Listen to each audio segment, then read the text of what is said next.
Another bridge brief. There have been so many bridge briefs. Like, I'm unironically behind on bridge briefing. I tried bringing it up on side scrollers, but I always have to talk like super fast when I go over it there, because like they don't like do the boring like read the entire thing like I do. I read all of the sloppa, as it were. I read the sloppa. Dear everyone, over the past month, each week, Bridge has published guidance from Project Forward to provide critical updates to the industry on executive orders and legislative developments, featuring legal interpretations from Stacey Hawkins and Jessica Golden Cortez. These two people, their names are brought up again every single time in the Project Forward guidances, because they're telling all these companies on how to get around the executive orders and how to continue adhering to the work without people noticing, unfortunately. You love my sloppa streams. Thank you, guy. Oh, God. They're scrambling to try and protect the revenue.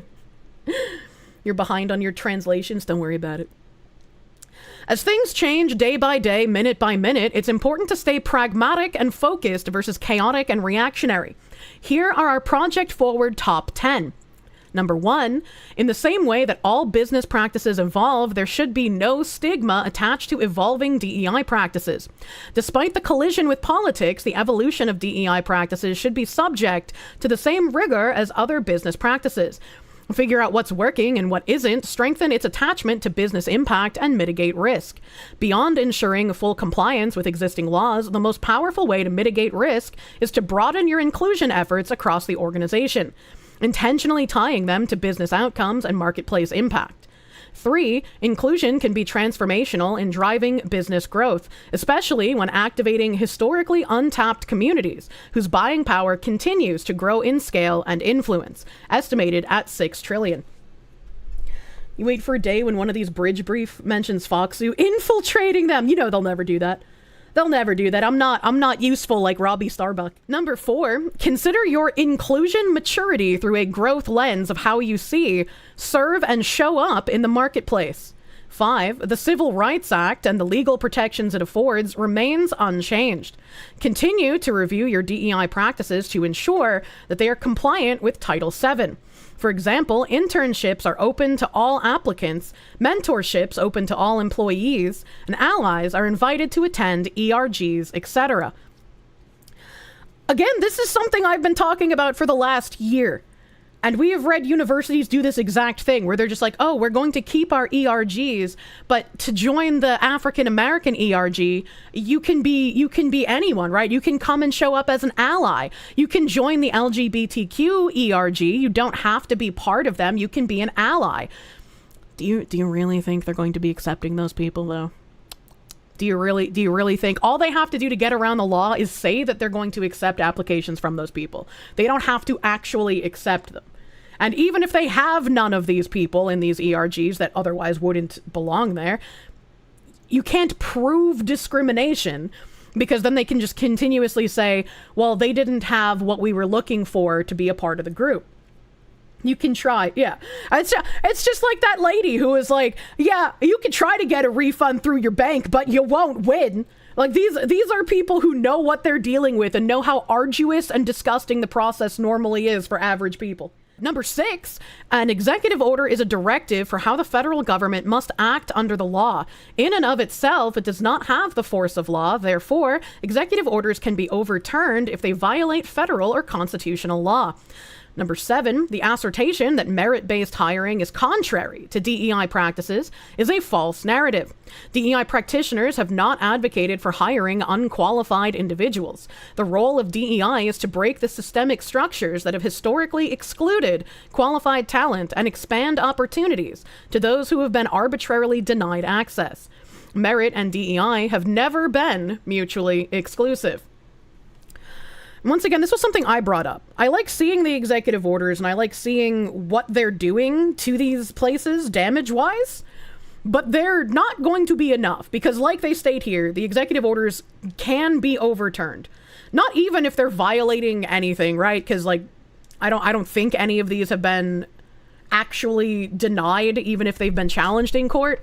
But like at the end of the 4 years, another president can just come in and cancel all of these executive orders. So there needs to be something more than just an executive order to keep this shit like DEI down. And then the whole like merit and DEI have never been mutually exclusive. Yes, they inherently are. It doesn't matter what kind of lies you tell people. Once you start using immutable characteristics like race or sex or any of that stuff to promote people as an employee, that's not merit-based. Those are things that people can't help and they don't give you an edge on succeeding. They cry systemic racism while literally creating systems of systemic racism. True and real. Number 8, you cannot please everyone, so committing to your company values versus capitulating to the politics of the moment is essential in maintaining trust in your brand. These values guide your mission, goals, culture, decision-making, behaviors, and relationships, serving as a foundation for how your company operates and interacts with employees, customers, and the broader community. And they're trying to show how it's going to be detrimental to trust in your brand if you try to go back too much on your DEI policies. Target was a good example. We had daughters of Target's late co-founder raise concern over company's pullback on DEI efforts. Daughters of one of the co-founders of Target are expressing their alarm and shock at the discounter's recent moves to roll back diversity, equity, and inclusion initiatives that have come under attack from conservative activists and, as of last month, the White House. In letters to the editor published Thursday in the Financial Times and the Los Angeles Times, Ann and Lucy Dayton said their father, Bruce Dayton, along with his 4 other brothers, expanded the Minneapolis department store into a massive brand that became Target that was built on 2 principles: a focus on the customer and well-being of the community. Bruce Dayton died in 2015 at 97. We're alarmed at how quickly the business community has given in to the corrupt administration's retaliatory threats, the daughters wrote. It is not illegal for a company to create a business model based on what it believes to be important ethical and business standards. They added that by cowering, Target and others are undermining the very principles that have made their companies a success. Target declined to comment. And then it just says a couple of things that Target has done. And then there was also a 40-day Target boycott began this week. What to know about the protest and its potential impact. So this is supposed to be a 40-day boycott of Target that started on March 6th. So we're like, what, a little over 30 days into it? And like, how many of us have like heard of this? Only 40 days. Yeah, I don't know why specifically 40 either. I don't know why specifically 40. Nobody is worse at boycotting than white women, true. A 40-day boycott of Target that calls for supporters to give up shopping at the company's stores during the Lenten period kicked off this week. Oh, man. To protest the discount retailer's decision to end some of its DEI initiatives. Reverend Jamal Bryant, senior pastor of New Birth Missionary Baptist Church near Atlanta, organized the Target Fast that began Wednesday, the first day of Lent, along with other faith and civil rights leaders. A website for participants points to the spending power of Black Americans and described the boycott as a spiritual act of resistance. This is a fast for accountability, a fast for justice, a fast for a future where corporations do not bow to pressure at the expense of marginalized communities. Turn your dollars into data, power, and change. Target declined to comment directly on the boycott, which runs through April 17th. Here's what to know. I don't really care about that part, but I want to go to this website. The first phase of targetfast.org merchandise is here. Wow! Wow, I'm shocked that the first thing I see when I go to this website is fucking merch. Holy shit! Bye-bye slop! Register to make every purchase count. Vote with your wallet. Boycotted, supported 733 companies, redirecting dollars to our community. Boycotted companies 31, holding them accountable. What the fuck am I even looking at here? What am I? Boycott Best Buy, Bank of America, Boeing, Caterpillar, Dell Technologies, Ford, General Motors, Goldman Sachs. Hey, they kind of got the same companies that we want to boycott, you know? Maybe we should join together and put our racial differences aside, maybe. Is that fucking Saul Alinsky in the middle of that pic? I don't know, man. Oh, hey, I hate all of those too, right? Oh, God, there's no better capitalist than a Marxist influencer. For the first time ever, see black spending power in real time. Watch the Black Wall Street ticker track our collective dollars as we shift the economy. Use the voter wallet to find black businesses, redirect spending, and boycott where it matters. Your dollars, your data, your power, make every transaction count. For the first time ever, we're taking our economic power beyond the checkout line and into real-time impact. Do not buy where you will not be hired. I can get behind that, right? Do not give your money to people that hate you, right? Boycotting companies for continuing DEI programs. They're boycotting companies for saying they're ending. You are not the same. None of these companies have ended them, is the crazy part, though. That's actually crazy. Sick and tired of being sick and tired. Do you want a revolution? Our money united. Time to move with intention. Redirect your spending to black and ally businesses that reinvest in our communities. This isn't just a moment, it's a movement. Track our collective economic impact in real time. I guess I'd have to sign up if I wanted to track it. You know, the Faith Community Fast is rooted in an understanding that this is a spiritual undertaking requiring the strength of God. When individuals sign up, they receive a 40-day prayer journal to help them remain grounded and focused. The 4 demands of Target: honor the $2 billion pledge to the black business community through product, services, and black media buys. Deposit $250 million amongst any of our 23 black banks. Completely restoring the franchise commitment to DEI. Pipeline community centers at 10 historically black... I thought it was historically black colleges. I don't know what the U stands for. To teach retail businesses at entry level. Where do we go from here? The Target Fast will take place from March 5th through April 17th. Colleges and universities, I guess. At the conclusion of the fast, we will collect data on its impact and attempt to meet with Target's board to assess whether we will proceed to phase 2. The shareholders meeting is on June 12th in Minneapolis, the same city where George Floyd was killed. Ah, Saint Floyd of the fentanyl, in his name we pray, amen. So we pray for resolution before then. Be a part of the movement. God damn, dude. Says Walmart Target freeze over DEI happening now. Amazon spending blackout is coming. I just don't believe you. A new 7-day economic protest targeting Walmart over its decision to drop DEI policies is happening now. Other brands and major retailers have already faced a similar spending freeze. Organizers want companies to bring back DEI efforts or change other stances, and more boycotts and blackouts are planned through spring and summer. Advocacy groups started with a nationwide 24-hour economic blackout of major corporations on February 28th. A 40-day spending freeze at Target is ongoing through Lent until the week of Easter, and a week-long boycott of Nestle products ended on March 28th. Recently, Reverend Al Sharpton said that he and the National Action Network will soon call for a boycott of Pepsi products if the company doesn't restore its DEI policies. When Donald Trump took office in January, he immediately started rolling back DEI at the federal level while encouraging a larger cultural shift. Multiple companies like Walmart, Lowe's, and Meta have dropped their DEI programs. That's incorrect. NAACP is urging people to shop with black-owned businesses and others that still have DEI programs. Protest organizers from multiple groups are mostly targeting major brands that have stopped DEI work, hoping to show them that shoppers want to support brands that help women, minorities, the disabled, and veterans. But some protests, like against Nestle, target other issues. John Schwartz, the Chicago man who formed the People's Union, listed multiple reasons for targeting the Swiss company in a March 17th Instagram video. Among other reasons, he cited the corporation continuing to use child labor in chocolate production.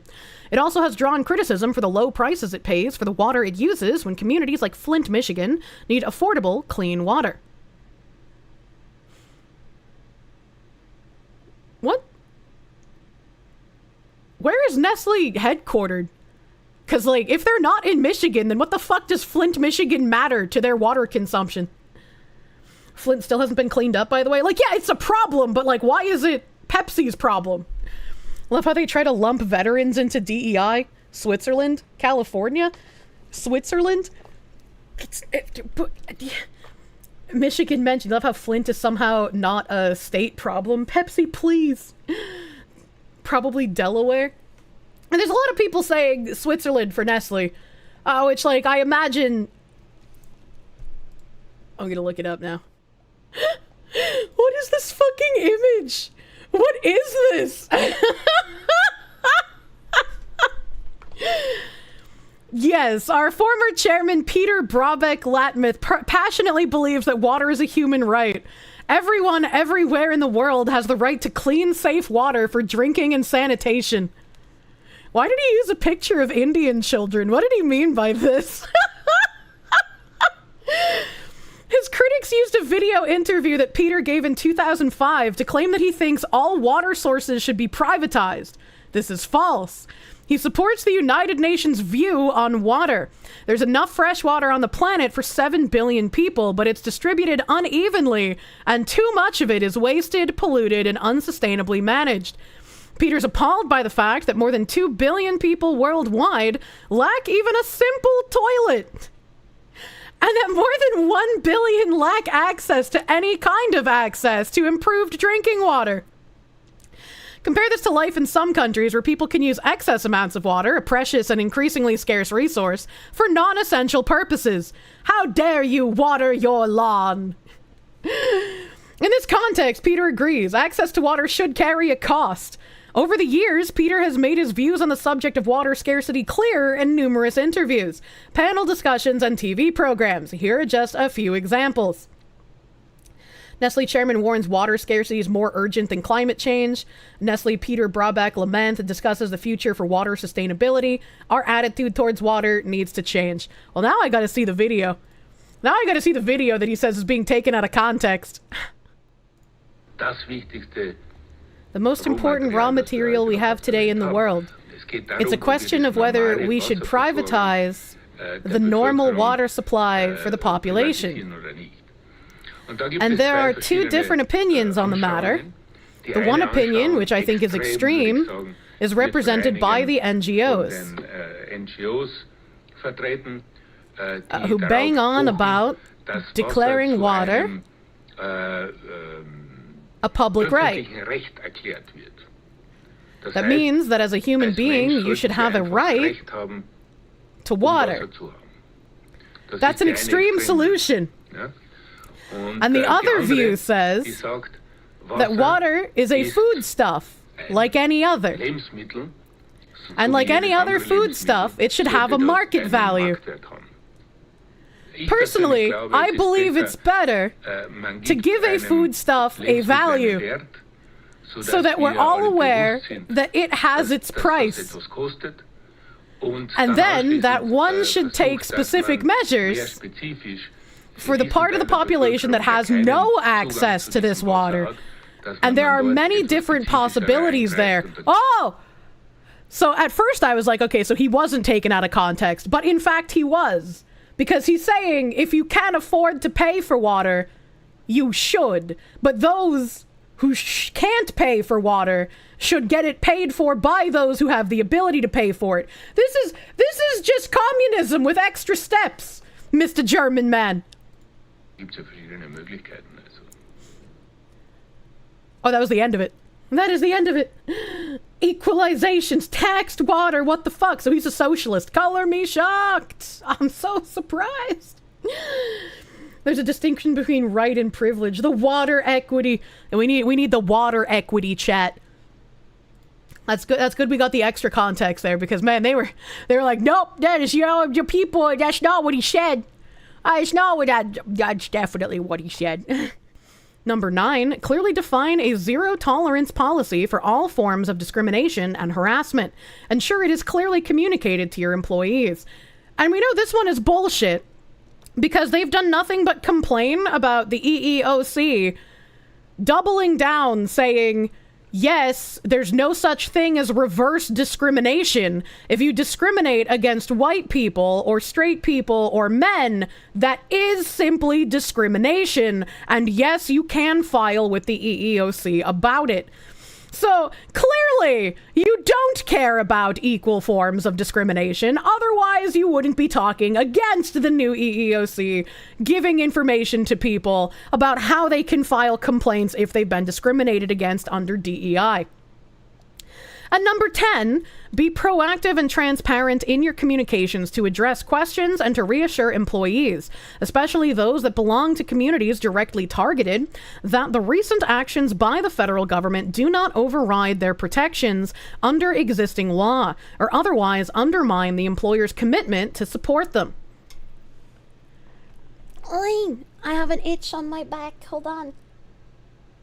As our progress is met with resistance, the strength of our community will not only allow us to sustain our momentum, but to expand our impact. So says Cheryl Dijja, Bridge CEO. So I got to read a part of this on Side Scrollers, but like, again, these are what they're advising the companies that they work with to do. And even if you are not like a paid partner to be showcased on Bridge's website, that doesn't mean that other companies aren't following the same exact suit.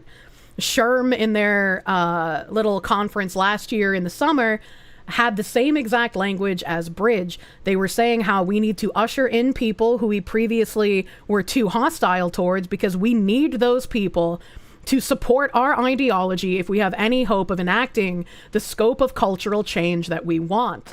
Only going to become more diverse, but we do need to rethink it in 21st century terms. At SHRM, for example, we now refer to inclusion and diversity. We're going to keep it simple. Yes, we're going to always focus on D, but we're going to lead with inclusion because we need a world where inclusion is front and center, and that means inclusion for all, not some people. Everyone has a right to feel that they belong in the workplace and that they are included.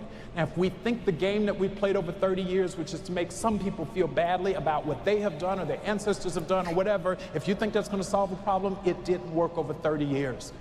Look, guys, for the last 30 years, we've been telling white people, and especially white men, that, hey, you guys are the harbingers of a bad juju. You guys are the reason for all the ills in the world. We can't be dealing with you white demons. And that didn't really endear them to our ideology. So what we need to do now is sort of quell the fire. We gotta try and propagandize these white people that we have demonized. We're not gonna stop demonizing them, but maybe change the language a little bit so that they feel like they're safe with you, that they can help push our propaganda too. And inside the smart brief for last week, this was brought up on Side Scrollers as well, but I didn't get to read it. Each section in the smart briefs has like a little subtitle. So this one is Raising Voices of DEI Champions. Esports CEO champions diversity inclusion in gaming. Titus Walker, CEO of UEL Esports, is addressing diversity and inclusion in competitive gaming, drawing parallels with hip-hop's evolution. Walker aims to break barriers by creating opportunities for underrepresented communities through mobile gaming and educational initiatives. The vision is to create the next generation of athletes and employees and business people, entrepreneurs, and the like, Walker says. And I feel like more so than in other fields, when you go into content creation, there is like a degree of luck. And I'm sure there's a degree of luck when you go into esports as well. Like, obviously you have to be skilled, but how do you make yourself stand out and get signed to a team over other skilled people who are in the same bracket as you? And I just feel like I don't know how you can talk about like underrepresented kind of thing in this manner, because it's where the audience goes. It's where people are going to watch, and you can't sort of legislate or dictate who people go to. However, as we've known from Enthusiast Gaming and from reading some of the other Smart Brief articles from Bridge before, they are turning to content creators and influencers as the new Hollywood. Hollywood actors and actresses and singers and songwriters aren't the only people that can be used to push a message anymore. And people in suits are realizing the degree of trust that a content creator or an influencer has with their audience seems to be much higher than the average celebrity in general. And there are plenty of celebrities that have basically like little cult followings. And before I bring up this article, that made me remember, do I have this? Hollywood Reporter here. In warning sign for Hollywood, younger consumers are choosing creator content over premium TV and movies. A new Deloitte study shows that Gen Zers are choosing social and creator-driven content over big-budget entertainment, as consumers overall feel a price pinch over streaming. Hollywood will have to navigate a world in which consumers are increasingly choosing to spend more of their time with creator-driven entertainment and social platforms rather than premium content. This is a key takeaway from Deloitte's 19th annual Digital Media Trends Survey, which asks consumers about their media and entertainment preferences. The survey finds that 56% of Gen Zs and 43% of millennials surveyed found social media content more relevant than traditional TV shows and movies, and roughly half feel a stronger personal connection to social media creators than to TV personalities or actors. Just thinking about how the Paul brothers manipulated Zoomers to make them millions makes you sick. Streaming platforms are just fucking cable 2.0. They are. They are. And I mean, we complain about all of the fucking sloppa that they put out on TV shows that like we don't want to watch, we don't want to get preached to. But when you're watching someone who like is opinionated like me, it feels less like preaching and just me talking about what I actually think, right? It's not coming at you from a celebrity, it's not coming at you from a script. I'm just kind of fucking spitballing things off my head, and I say retarded shit sometimes. And so because of like that closer bond of trust that content creators have with their audience, it's much easier to also take advantage of that level of trust that they have with their audiences. And I would say that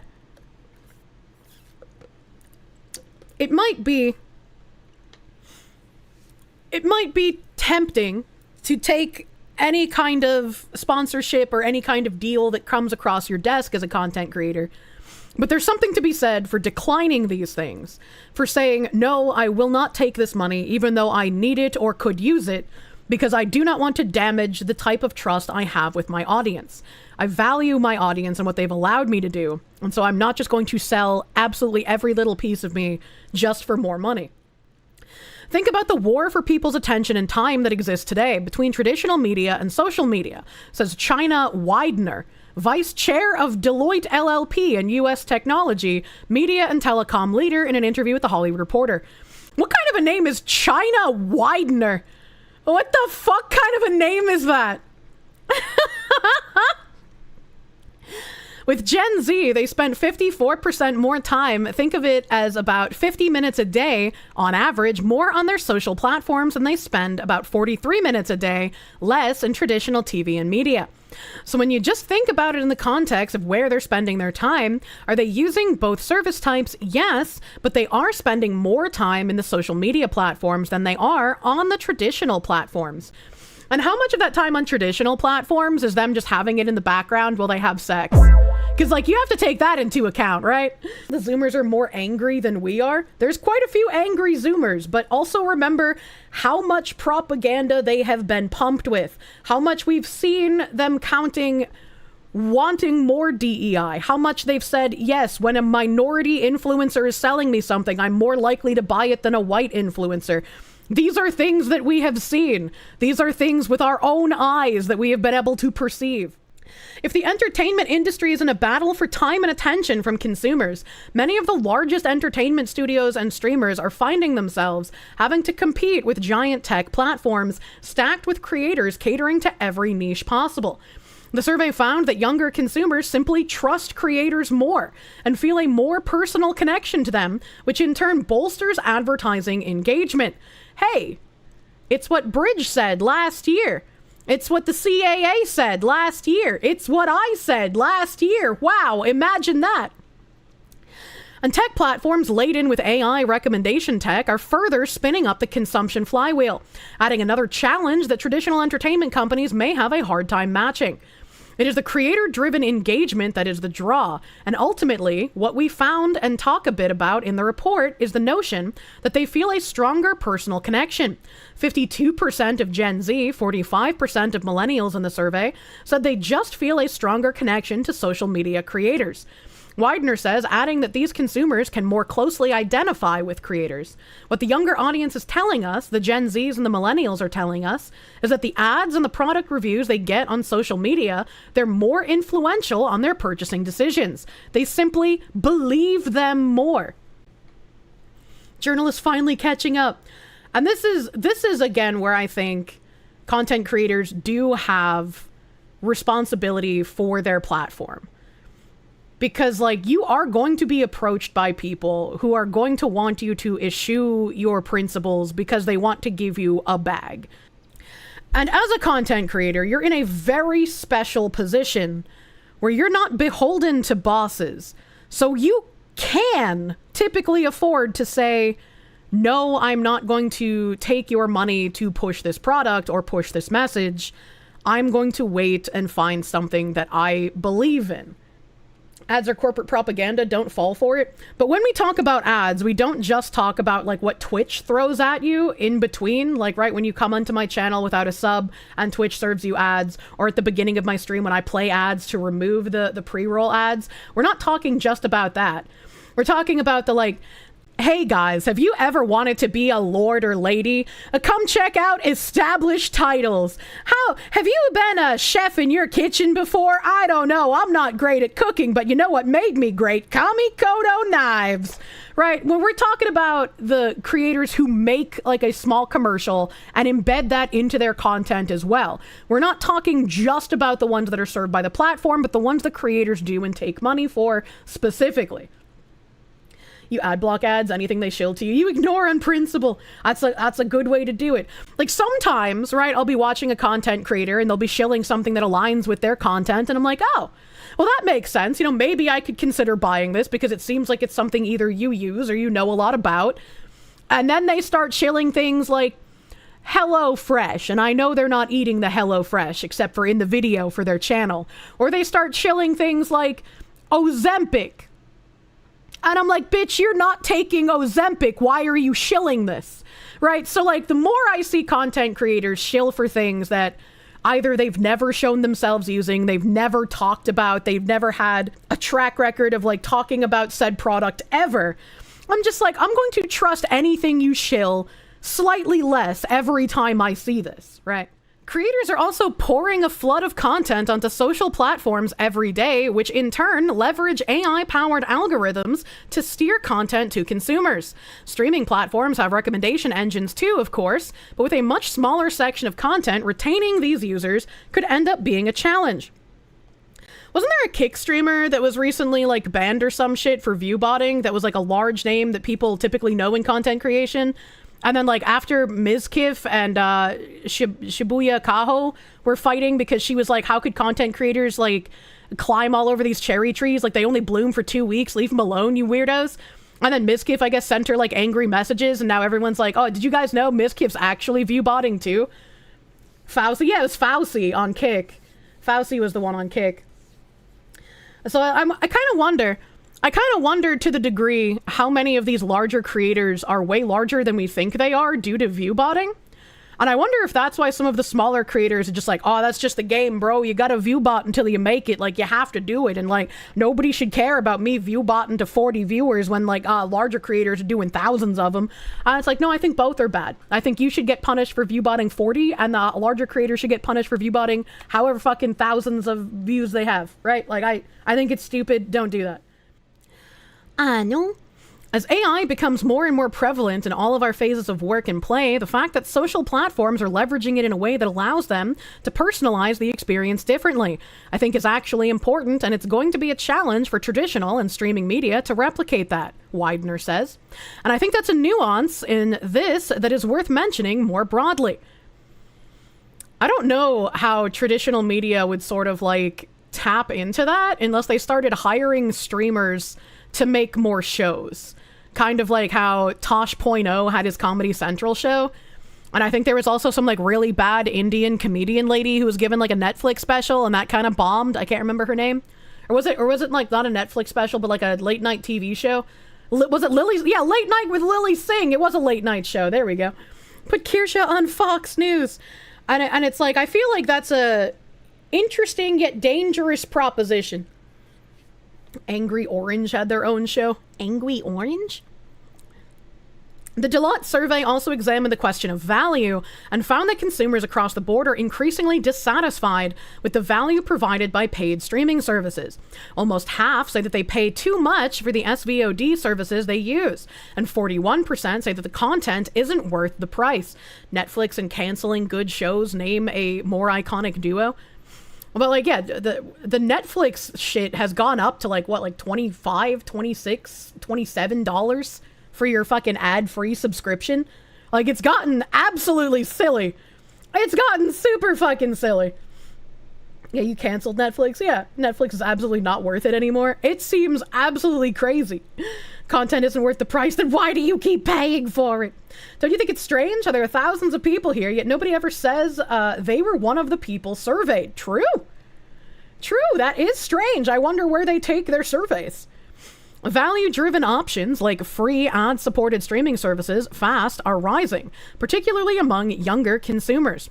There's a level of frustration, Widener says. Prices are rising. This question of the value, this turning to the free ad-supported services, if that frustration isn't mitigated in some way relative to the increased cost, then the reality is there's going to continue to be this challenge. It's going to force a different business model conversation in the future. If ultimately the services and the companies that own them can't figure out how to thread this particular needle as it relates to these rising pricing pressures. Yeah, I mean, if companies need to make money off of advertising, but everybody wants ad-free and they make less off of the ad-free subscription revenue than they do off of the advertising, they're going to launch that cost off onto the customer. But also, if they keep raising the ad-free price, people are not going to want to pay for it. So it's like they got to kind of figure something else out here, I think. Tangented off to this Deloitte study thing because it was relevant to what we were talking about, but the preview that I read from the Bridge Smart Brief is for this article. Titus Walker tackles gaming industry's inequality. Well, that's a mouthful. That's a weird way to, like, I get what he means, but that's a weird way to phrase it. uBlock Origin protect me from YouTube. Yeah, there's a thing that pops up every so often that says that uBlock Origin is no longer supported. But it still supports me by getting rid of them ads on that YouTubes. Oh god.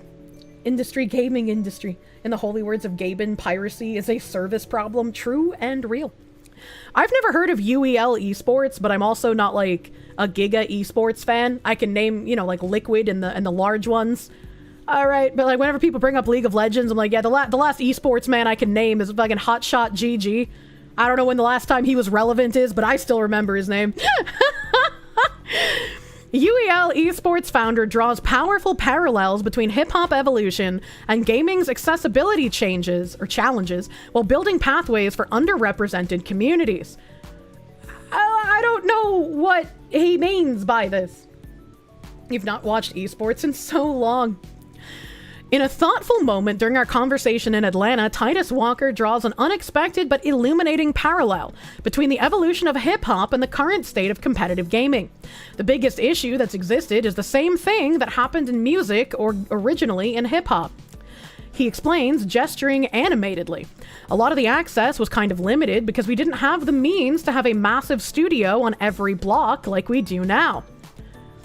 You don't need an esports studio though, right? Like, obviously, if these people are good at what they do, they have a rig that can play the game that they're trying to play. Like, what kind of studio do you necessarily need for this? I guess if you're doing team meets, you don't want people to have to lug a fucking desktop somewhere, so you're going to want to have desktops that can do it. But couldn't you also just set this up at some guy's, like, house with decent internet? I don't know, man. The comparison is particularly apt when considering the trajectory of both industries. Just as hip-hop transformed from community block parties to a global cultural force, gaming stands at a similar inflection point. Walker, as founder and CEO of UEL Esports, positions himself at the forefront of this transformation. Oh, he's a generational leader of esports, eh? Working to ensure that the digital revolution doesn't leave anyone behind. Walker's observation about accessibility cuts at the heart of gaming's diversity challenge. Gaming doesn't have a diversity challenge. If there is one thing you could point to in the world at any point and say there's no diversity challenge here, it was literally fucking gaming. I don't know why there's this huge push to make gaming into some sort of like fucking big bad secret club, but it's like nobody gave a shit what your race was or what your gender was if you could play the fucking game. Or like nobody gave a shit. As founder and CEO of UEL Esports, he's witnessed firsthand how the industry's predominantly white and Asian makeup has created invisible barriers for other communities. The white and Asian nerd men who spent decades growing up getting bullied are what paved the way for gaming to be what the cultural phenomenon it is today actually is. Like, yes, I was very young as a woman and I played video games, but I'm not like, yeah, we need more women here. Like, if chicks are interested in games, fucking let them be interested, man. You don't need to, like, create this weird artificial push for people to be in something. They created the games. Yeah, exactly. You were young once. It's very difficult to get the culture kind of mixed into this thing that is gaming, he notes. But his voice carries optimism when he speaks about change through mobile gaming and other emerging platforms. This fucking snake oil ass salesman. Change through mobile gaming. And also, what the fuck does he mean by it's very difficult to get the culture kind of mixed into this thing that is gaming? That doesn't sound like there are people who want to get into gaming who can't. This makes it sound like you're saying we need to figure out a way to get the culture over here to accept what gaming is so we can feed the messaging from gaming. Or it's like, what are you even talking about? What do you mean the culture? If you include mobile games and gaming is perfectly diverse, 50% women and race is evenly represented. The challenges extend beyond mere access to technology. Walker identifies a more fundamental issue within the esports ecosystem: the relationship between game developers and competitive leagues. The problem is, developers own the game.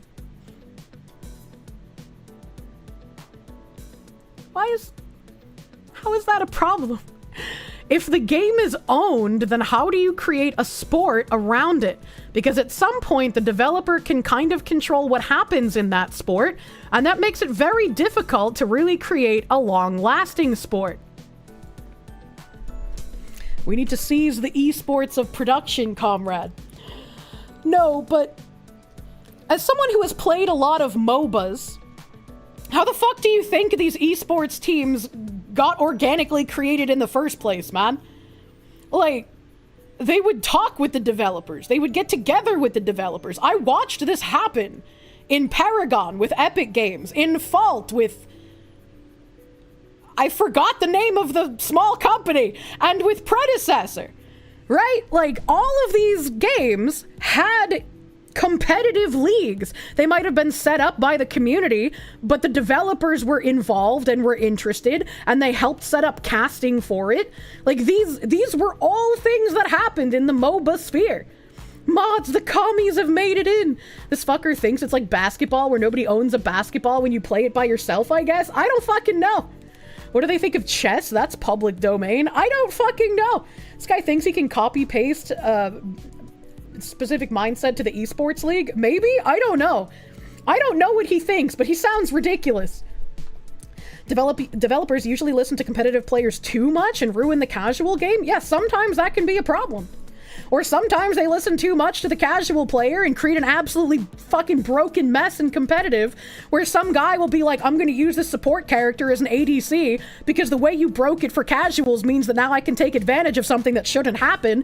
And then all of the casuals are like, oh my god, I saw Greasy Ass Monkey 79 use this support as an ADC. And then fucking Gold and Platinum are just filled with swill thinking they can be just like the esports guy. And you have all these guys playing support and ADC ruining your fucking matches and telling you to kill yourself because they're 60 IQ and don't understand how bad they really are at the game. Makes you want to fucking kill yourself. I just had a fucking PTSD attack on stream from MOBAs. I'm sorry, chat. Kirsche speaking from trauma. Like, I was never like a big dicked player, right? But I at least made it out of plat hell, dude. I at least made it up to like diamond ranking, man. I was never a master, mind you. And whenever I played in matches with people who were of master rank, I could feel the massive gap in understanding difference between myself and them. Like, it was a fucking crater, man. But like, I still managed to get out of elo hell in League. In fucking Paragon, not in Dota, mind you. I didn't really like Dota that much. I played League first, so I already had brain damage, which meant I couldn't understand how to play Dota very well. All right, like in Smite, I played Smite all the fucking time. Why did you play MOBAs? Because I'm a masochist and I hate myself. Dev should fix the bugs. Yeah. Massive dick gap. That's where the brain damage comes from. Yeah, right. From real estate to digital space, let's continue listening to this fucking schlop here. I got distracted by MOBA anger. Walker's mission to create opportunity stems from personal experience.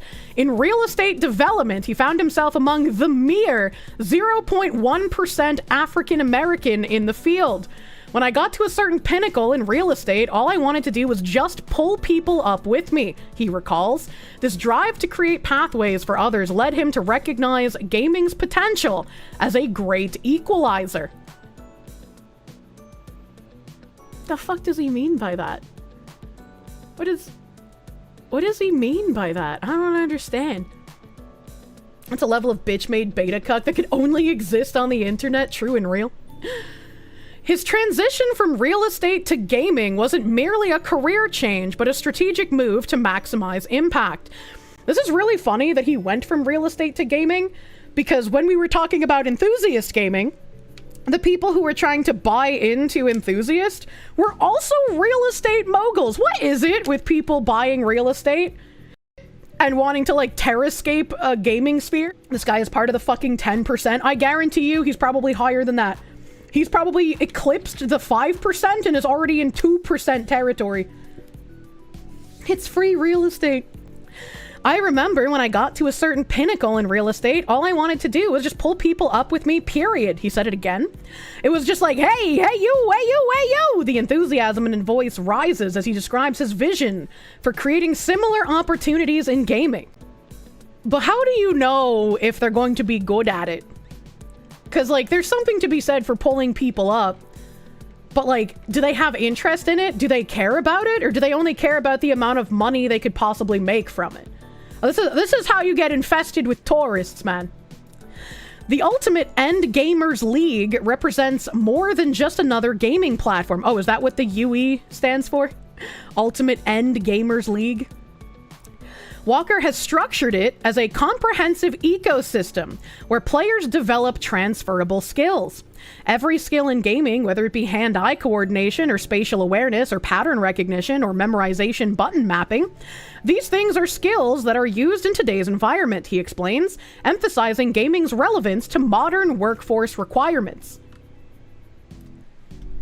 Haven't there been like esports guys that come out after being in the esports scene, like regardless of whether they're a player or a manager, and they're just like, yeah, you know, we have like some transferable skills, like, you know, people skills or like managerial skills, but for the most part, this stuff doesn't transfer elsewhere. Now, who am I going to believe, Mr. Snake Oil Salesman or people who were actually on teams and managing teams previously? This approach distinguishes UEL esports from traditional gaming platforms. I'm sure it does. Rather than focusing solely on competitive play, Walker's vision encompasses education, skill development, and professional growth. So is this like not actually an esports organization? It's just like a subversive stint where you pay people to just exist and not actually play games competitively? Like, what are you trying to do here? What even is this? This sounds like a scam. He's gonna take advantage of people who want to be on esports teams, and they're gonna find out that they're not getting what they paid for. Get good? Sounds like Dark Souls advice. Gaming is even more prevalent and important today than it ever was, he asserts. The vision is to create the next generation of athletes and employees and business people, entrepreneurs, and the likes. And yeah, he's right about this. Gaming is even more prevalent and important today than it ever was. Building sustainable representation. With franchises across major markets and plans to expand to 52 teams, Walker's approach to growth reflects his commitment to sustainable representation. The league's expansion into Africa, with 2 new teams planned, signals its global ambition to create opportunities in underserved markets. Of course the esports market is underserved in fucking Africa! What do they mean? What do they mean by this? What market? Oh my god. I need to check something. Hold on. SK Telecom, through its joint venture with Comcast Spectator, under the T1 Entertainment and Sports banner, owns and operates multiple esports teams in South Korea. As of the latest information, T1 manages teams across several gaming titles. Historically, SK Telecom has been most notably associated with its highly successful League of Legends team, T1, formerly SK, which remains a cornerstone of its esports portfolio. In addition to League of Legends, it has expanded into other sports over the years. So League of Legends is the flagship team. Valorant, it has a team, so that's 2. PUBG, it has a team, that's 3. FC Online, a football simulation game, 4. Teamfight Tactics, I guess that's separate from its regular League of Legends teams, that's 5. As of April 8th, 2025, T1 actively owns at least 4 esports teams in South Korea across the titles listed above. The exact number can fluctuate due to roster changes, new game expansions, or team dissolutions, but these 4 are consistently documented as active South Korean teams under T1's management. So, 4, maybe 5. T1 influencers? So I guess this isn't a team, this is just like streamers they might have, or like content creators otherwise. So they have 8 teams, it looks like. 8 teams total? Did I get to 8? Am I crazy? Did I say 6 or 8? I can't remember, chat. I can't keep track of math. Not very many. Not very many, though. 8 teams. So they're one of the largest esports, like, companies, and they have 8. And this fucking guy, with his, like, little DEI nonsense, wants to make 52 fucking teams. I wonder how much that's gonna fucking cost, man. Atlanta, I would say, is the mecca, Walker states, discussing his strategic approach to market development. It has the most support from government. It had the most support from the people themselves. The players and the organizers. Why is there any governmental support to esports in Atlanta? Can I find out how much is being spent on that and then lobby to have Doge fucking cancel it? Why are we spending government money on fucking esports? What are you talking about? This focus on community support and infrastructure demonstrates his understanding that sustainable change requires more than just good intentions. Walker's vision extends beyond competitive gaming to fundamental societal transformation. 98% of the next generation are gamers. Where the fuck did you get 98% of the next generation are gamers? Where is that from? Georgia actually helped fund Smite. Remember the Georgia logo loading in on it? I do. I do remember the Georgia logo, and I remember the Smite developer getting arrested for child porn. I remember that. It was in my backyard. The statistic underlies his strategy to use gaming as a vehicle for broader change. Gaming should not be used as a vehicle for broader change. This is what we're already rallying against in current year. This is what I keep warning against as far as the modern audience doesn't exist. Stop laughing at them because you think they're making this slop for themselves and no one else, and that's why it's not selling. They're making slop for the modern audience they wish to create. If enough of the next generation is inundated with all of these changed and murdered IPs, with all of this cultural virtue signaling and messaging that none of us fucking want, it's not going to affect us. They're trying to create the modern audience. by creating accessible pathways to professional gaming.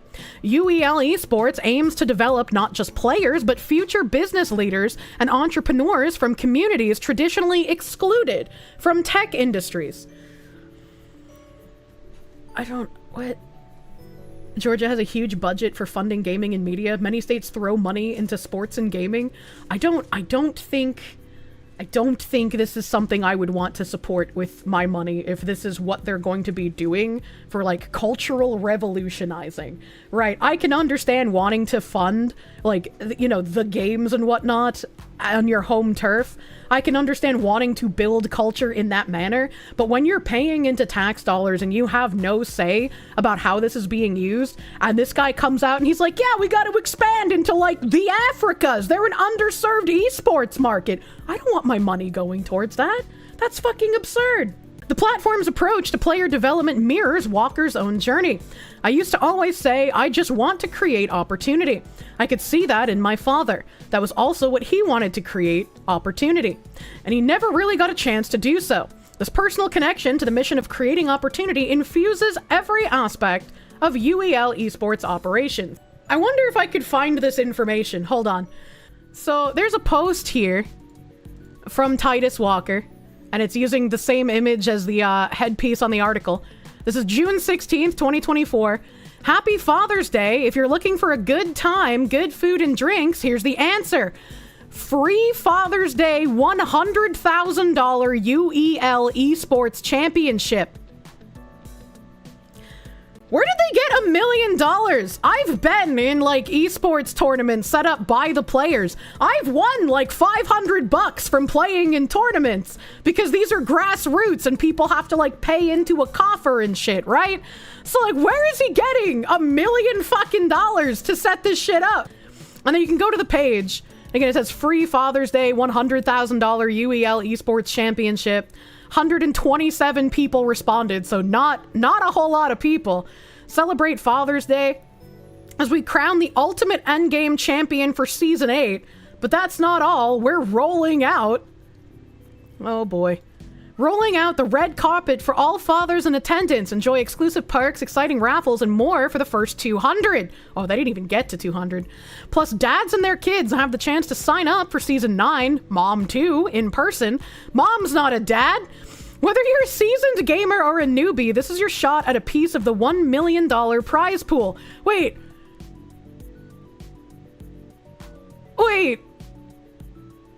I guess if there's a team of 5, then yeah, you're getting $100,000 each if you're splitting. Wait, no, that's $500,000. Wait, where's the 1 million figure coming from? With guaranteed earnings after every match. What? Top gamer making $2,500 per match. What am I reading? What is happening? Georgia grant money in DC? The math isn't math, and I'm so fucking confused, man. I'm so fucking lost. We got the future of esports, the ultimate Endgamers League. I can't read that. It's too small. When was their last post? 3 hours ago? What are your favorite memories of reading Game Informer? So glad to see them relaunching. Aren't they kind of slow on the pickup for that one? A little bit? Didn't that happen like a week ago? They're like me. For real. Someone needs to save America. Why not us at Lewis Latimer Fellowship? The Avengers are not coming. Who will keep the American people safe?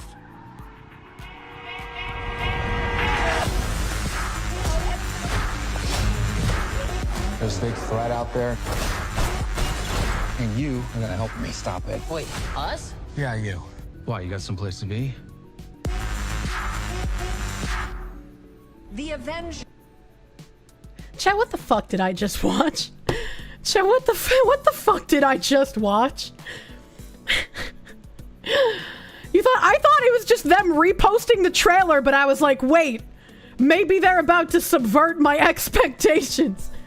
Marvel movies were a mistake. Why is this being posted by the Esports League? April 1st, big things are happening at UEL. CEO and founder Titus Walker has been awarded the Lewis Latimer Fellowship and will be speaking at the 2025 Edison Awards this week. The what? His innovative vision for esports is being recognized alongside the industry giants like Nvidia's Jensen Huang, and he now stands in the same class as Steve fucking Jobs. This is a huge win for the UEL, for esports, and for every indie developer and gamer we fight for daily. This seems just like the wholesome Chungus guy that's actually working for Tencent. This guy is not grassroots. This guy is not like a self-made little bitty baby. What the fuck is happening?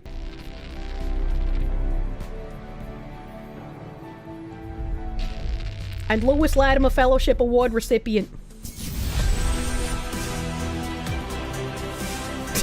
The music. Award honorees. Jensen Huang, founder, president, and CEO of Nvidia. President, Arizona State University. Congrats. This has to be an April Fool's joke, right? Like, that has to be. We are the first of its kind, and it's all because of him. Congrats, Titus. Why did they capitalize him like he's God? Congratulations, Titus. So proud of you. Your vision is manifesting, and it's visible to so many who know what esports is becoming. This isn't an April Fool's joke. This isn't a joke, man. What the fuck? MTV edition of UEL Cribs. What the fuck am I watching? Yo, what it do, UEL Cribs? It's your boy Deadhead Tony. Welcome to my crib. Come on. Why is he wearing a pink pussy hat but with green lines on it? We're gonna kick it off right. You know, on a long road trip, you need to be comfy with your... Why does his t-shirt look like a bootleg from First to Last shirt from 2005? Wait, why does it mute? Lazy boy with heated seats, lights, pool out, pool in. We might turn They this massage into a as well? battle. Who knows what's gonna happen, but we gonna know on the road to victory, to greatness, to all that good stuff. We keep it on moving. You know, His teeth look gross. That's rude. The British worked for that title. Don't pull back over here. This is where the magic happens, y'all. They want hats. I got hats for days. See, the VIP, What does this have to do with competitive esports? Got a nice tub, so we got ourselves something to clean the clothes because this is gonna be 2 weeks of, you know, a lot of stanky gamers, and I ain't gonna be one of them. Not I. Nice stuff in here is your guys' bathroom, the peasants. A nice workstation for anyone else. We could turn this table into diner, dinner, or collaboration. What the what? This is the opposite of authenticity. I'm gonna enjoy myself. I don't know about y'all. You might need to tap in on UEL Esports. What? Why did they cut there? For right now, y'all got to get out my crib. Okay, bye. I see y'all in San Francisco, baby. Well, at least he's dressed for San Francisco. Okay, good. Stanky gamers is something that is factually right. That was factually right. Loving all the live videos on TikTok. Good times ahead to the GDC. Oh boy. Not the GDC. Brother, you can't tell me I'm more well known than an esports team. There ain't no way. The Ultimate Endgamers League, the world's only esports league that holds up to 30 plus different games in one match. That sounds like a clusterfuck. What do they mean? Covering shooting, fighting, sports, strategy, and racing for $2 million in prizes. The number keeps going up. Join UEL Esports, where you're gonna win $100,000. What do you mean you don't want to win $1 million? Have you thought about joining our team for a $2 million prize pool? Oy vey, the $6 million pot comes with a trophy. What is happening? This has 28 chapters. Dragon Ball FighterZ, Call of Duty, StarCraft, EA Sports, Tekken, Need for Speed, NBA 2K24, Madden 24, King of Fighters, Overwatch 2, Apex Legends, Super Smash Bros., Yu-Gi-Oh! Master Duel, Dead by Daylight, Street Fighter 6, Valorant, F1 23, Texas Chainsaw Massacre. There's an esports league for that? Wreckfest, Rocket League, DNF Duel, Forza Motorsports, League of Legends, NHL 24, Crash Team Racing, Fortnite, and then just chatting. This one's a $1 million Season 9 wheel reveal. Oh, it was muted at first? Relatable?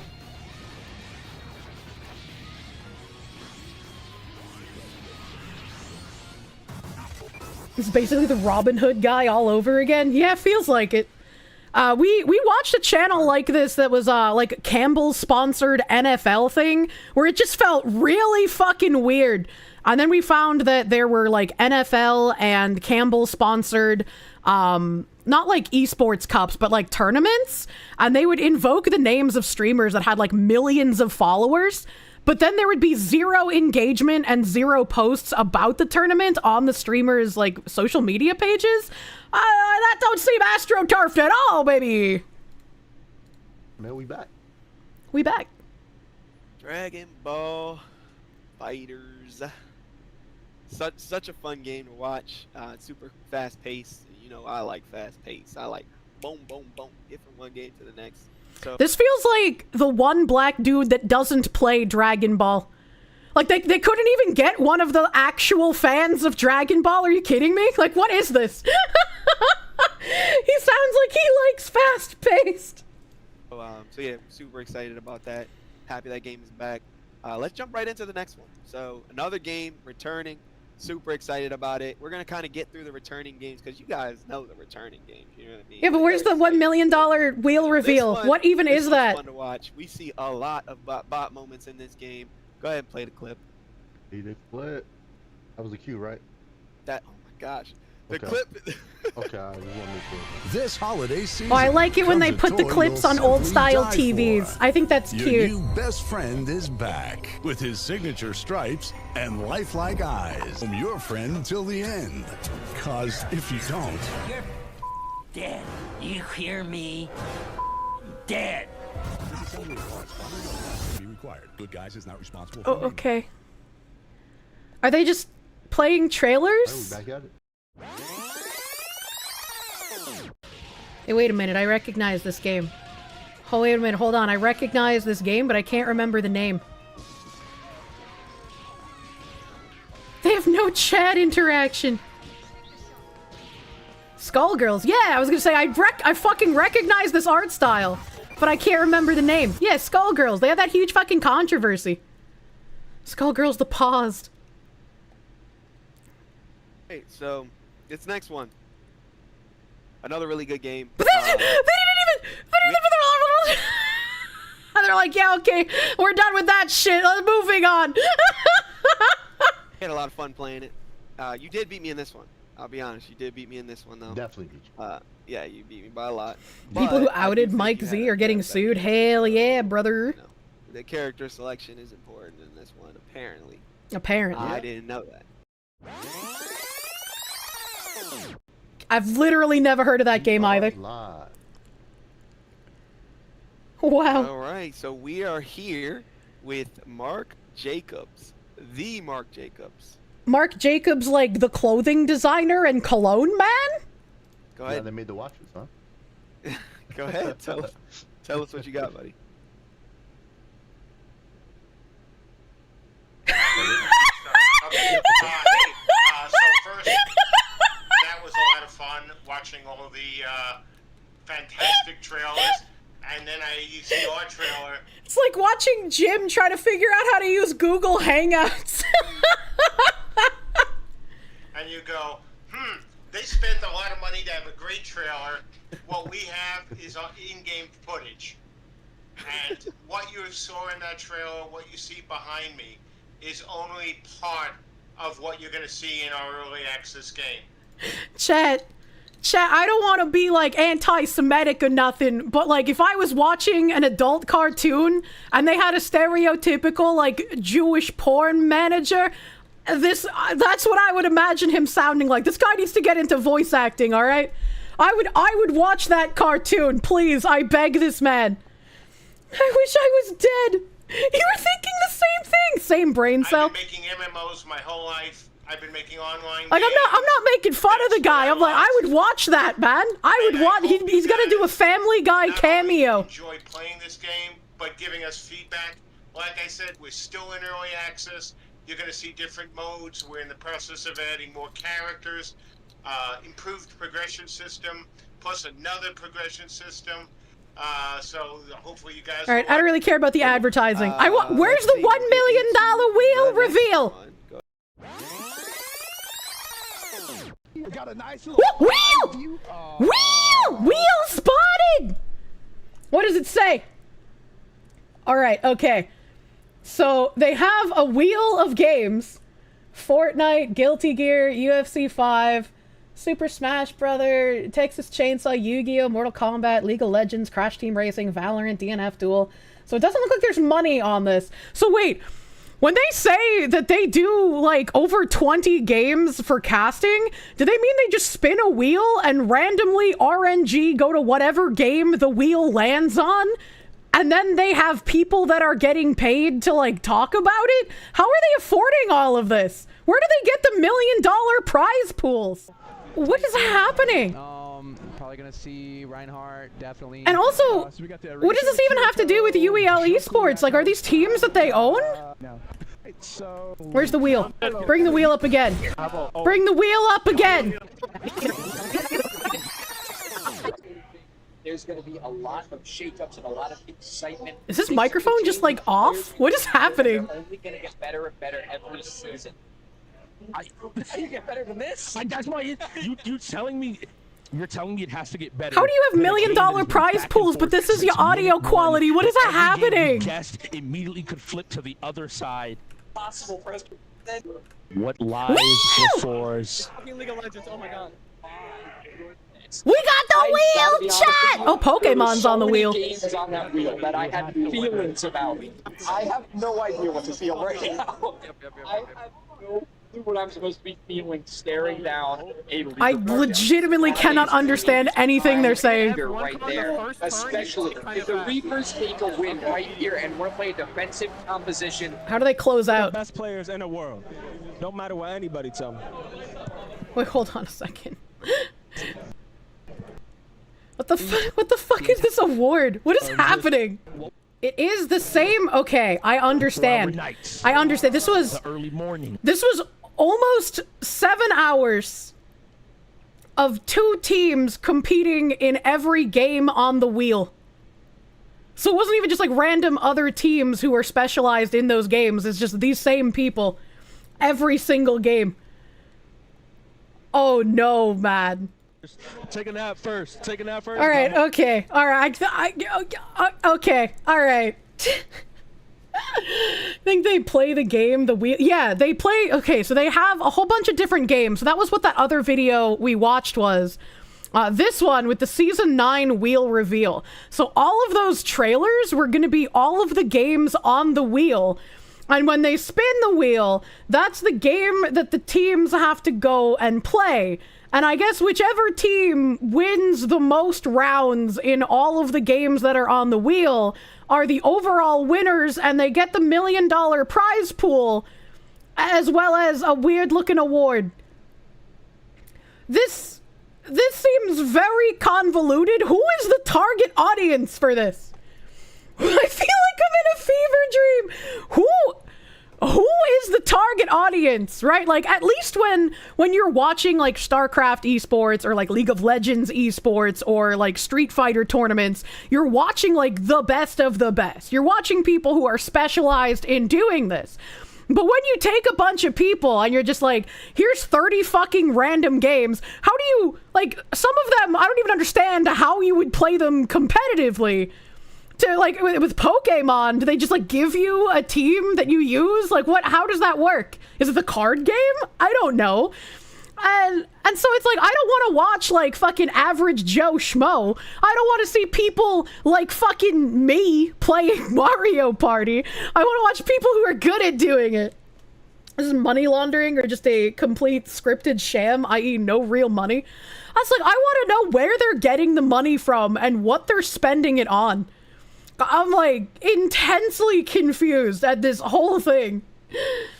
Money laundering. Looks like they've been funding Omniverse Africa, based in Nigeria. I haven't heard of that. I haven't seen that yet. It's like, highlight Bandits versus Reapers in our $20,000 league.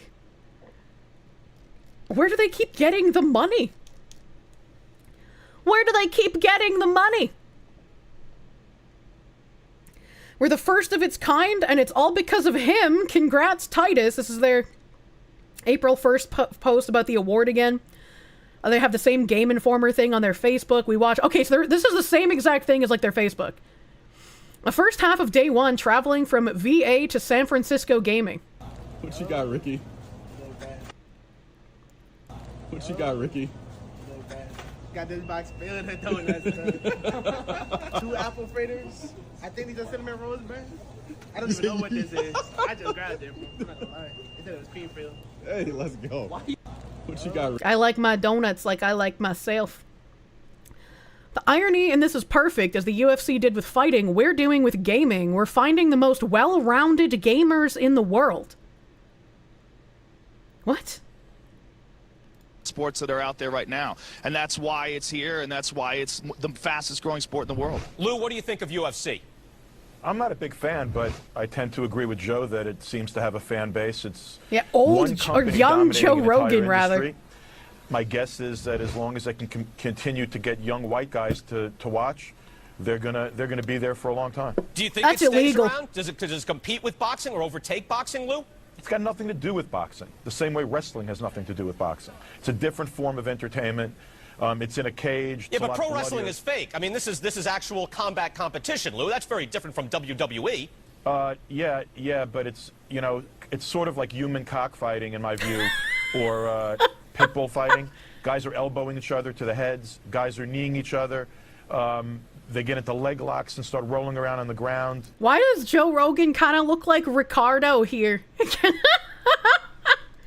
In submission holes. Joe, you care to respond to that first, Joe? How is that human cockfighting? You know what that is? That's actual fighting. You know what boxing is? Well, boxing is a very limited form of fighting. I don't really care about MMA, Chad, I'm not going to lie to you. But I don't understand. As the UFC did with fighting, we are doing with gaming. I don't understand what they mean by this. Kirsche, don't break my heart. This was, it was the psychedelics that slowed him down. You don't like watching men beat the shit out of each other, Kirsche? What's wrong with you? No, not particularly. There's the MTV Cribs video. We're ready for the road. Look at this safe, look at this very safe end of the road suburban fucking dead end cul-de-sac.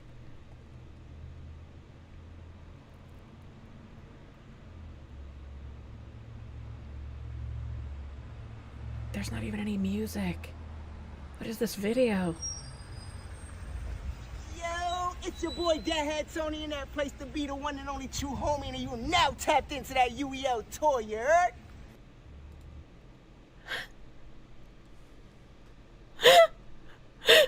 If someone told me this was a parody of like a Rocket Power skit, I'd believe you. I'd be like, that's definitely something I'd see in Rocket Power. Filmed at the same time as the other video. Free entry, free food, free drinks. UEL AFV is GDC's best after party. First 300 devs and execs free. Gaming, DJs, open bar, and more. 3-minute walk from Moscone. DM for link. 5 likes, 3 retweets, 1 bookmark. I'm gonna get DMCA'd, aren't I? Okay, alright, okay. I mean, like, I went to the NC Soft after parties at fucking PAX East, alright? And those are pretty fun. Those are pretty fun, but I also didn't have to ask where NC Soft got the money for their after parties at a gaming convention. The UEL 10K Road Trip Challenge, Virginia to San Francisco. Take on our pros at select venues and win $10,000 if you sign up for Season 10. Spot our RV, tag us on X, and win $250 per stop. Updates will be posted daily. We hit the road on March 13th. Okay. So, win 10K if you sign up for Season 10. But every time they stop and you fight with them in a video game, you can win $250. Where is all their funding coming from? So it's $250 per stop. but you can win 10K if you beat them, like, at the convention, maybe? Maybe that's what they mean? Can we see? Alright, can I copy the UEL road trip, right? Because if anybody, like, beat them and won anything, surely they would use that hashtag, right? Surely. I want to talk to somebody who did this. I want to talk to someone who found their fucking little SUV road trip camper van thing and actually played in one of these tournaments. Can we find someone who decided to fight the UEL gamers on their road trip? Can we call to action? I want to talk to somebody who did this. The 250 was for an X post, tag, or photo. Yeah, spot our RV, tag us on X, and win $250 per stop. So, like, it's per stop. So, like, they have to have seen them on the road, I guess. But, like, did they even stop? That's a neat way to that's a neat way to phrase it. That's a neat way to phrase it. It travels only at night. Do you think they keep the money they don't spend, or they have to give it back to their sponsors? That's a great question. I have no idea. Yeah, nobody posted, I guess. Nobody posted it under the tag. I guess I could see if, like, they were tagged, right? Like, if I search for, like, fucking their name, right? At them. Just latest. Let's see if there's anything here. Control is replying to somebody. I think someone beats it. That's my goats. These are in April. March 17th. I lost it, but my fit was fresh as fuck. What did you lose? Wish I was at the UEL Esports. Boys right now, buy a still good time making some noise at District EDC. Okay, so this is like at the GDC, I suppose. Raise the game. Thank you for having us. Stay plugged in. Emojis here. Okay. Bro is a walk-in top 500 gamer. Okay. Fun one. They do rap. Wait, this is February. Yeah, there's like literally nobody was tagging them. Literally nobody was tabbing them. Who's the best well-rounded gamer? Hear more about UEL Esports in the full episode of Catching Up with Cope with Titus Walker and host Oh My God Friday. We are basically like the UFC of gaming. So we've taken the esports style and changed it completely on its head, and basically take all genres of games: fighting games, sports, shooting, racing, and strategy games, combine them all, and then have a one competition to see who's the best well-rounded gamer. We are basically like the Okay, all right. UEL Esports is open for investment. Oh, Pavey! And its Start Engine crowdfunding initiative gives investors the chance to own a piece of our multi-genre esports revolution. Crowdfunding open in UEL Esports Start Engine initiative. It's open for investment, and its Start Engine crowdfunding initiative gives gamers, friends, and investors the chance to own a piece of multi-genre esports revolution. Everyone's invited, says that guy, with inexplicably part of his beard shaven on only the right side. Fucking Timu Tim Pool here. I would love to see Tim Pool with tattoos all over him. That would be hilarious. The Ultimate Endgamers League is open for investment, and its Start Engine crowdfunding initiative gives gamers, friends, and investors the chance to own a... I feel like I've read this 3 times now. Own a piece of esports history. What if you could have owned part of the NBA, NFL, or UFC when they started? Now's your chance. The Ultimate Endgamers League is live on Start Engine, redefining esports with our multi-genre format. So a lot of people have asked, why Start Engine? Why take that route? Start Engine has helped transform tons of gaming companies, and we want to be in that class with them. And we are so appreciative that Start Engine and the SEC has granted us the opportunity to do a Reg CF and sell shares of our company to allow others like yourself to invest. Take a company like GameFlip, already raised over $2.2 million on Start Engine's website. Imagine having the opportunity to invest in the NFL or NBA prior to where it is now. Thanks to Start Engine, UEL is here and prepared for you to invest in it. So thank you so much for doing so, and to all those that have already invested, huge shout out to you guys. Thank you. Who's getting the mansion this time? Great question. Esports to the next level. Link in above. Okay. Start now. Start engine. Offering UEL Esports. Where gamers go pro. Closed. Okay. But how much, can we see how much they raised? The minimum to invest is $250.32.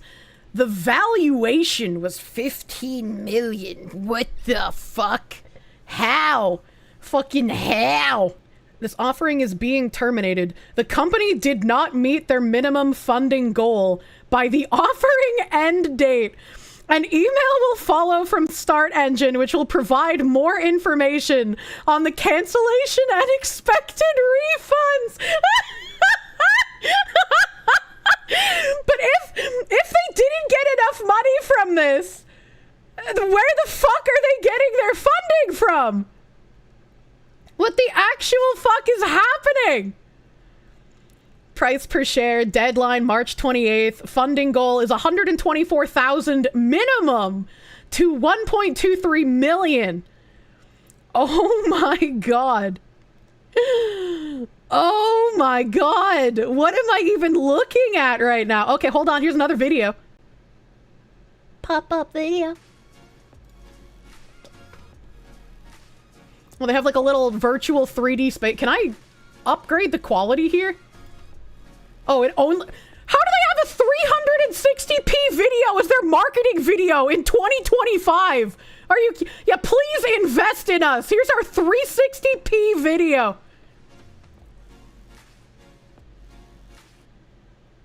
Hub. Wheel needs to be 4K. Outsource this to some Indians on Fiverr. Now playing Valorant.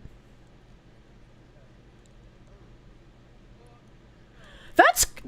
Can I just point out how crazy it is that these people somehow have like millions of dollars to just give out for random competitions for well-rounded gamers? And then we see something like the VTuber Awards and the giant stage that was built, like with Fillion and her like people around her. And how that somehow looks much better than this that has more investors. Can't even get $50.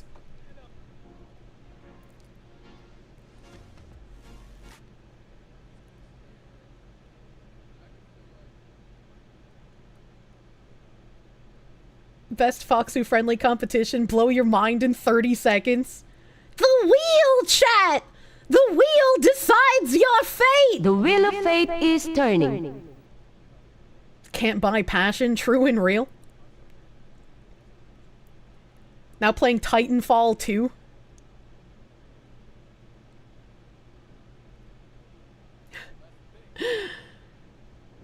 You're about 80 to 90% sure the wheel is a reskin of something from a GTA 5 casino mod? I mean, maybe. I wouldn't know. I don't play GTA 5. Rigged, bald, and dented. The side-scroller awards compared to this, that's just one guy crowdfunding.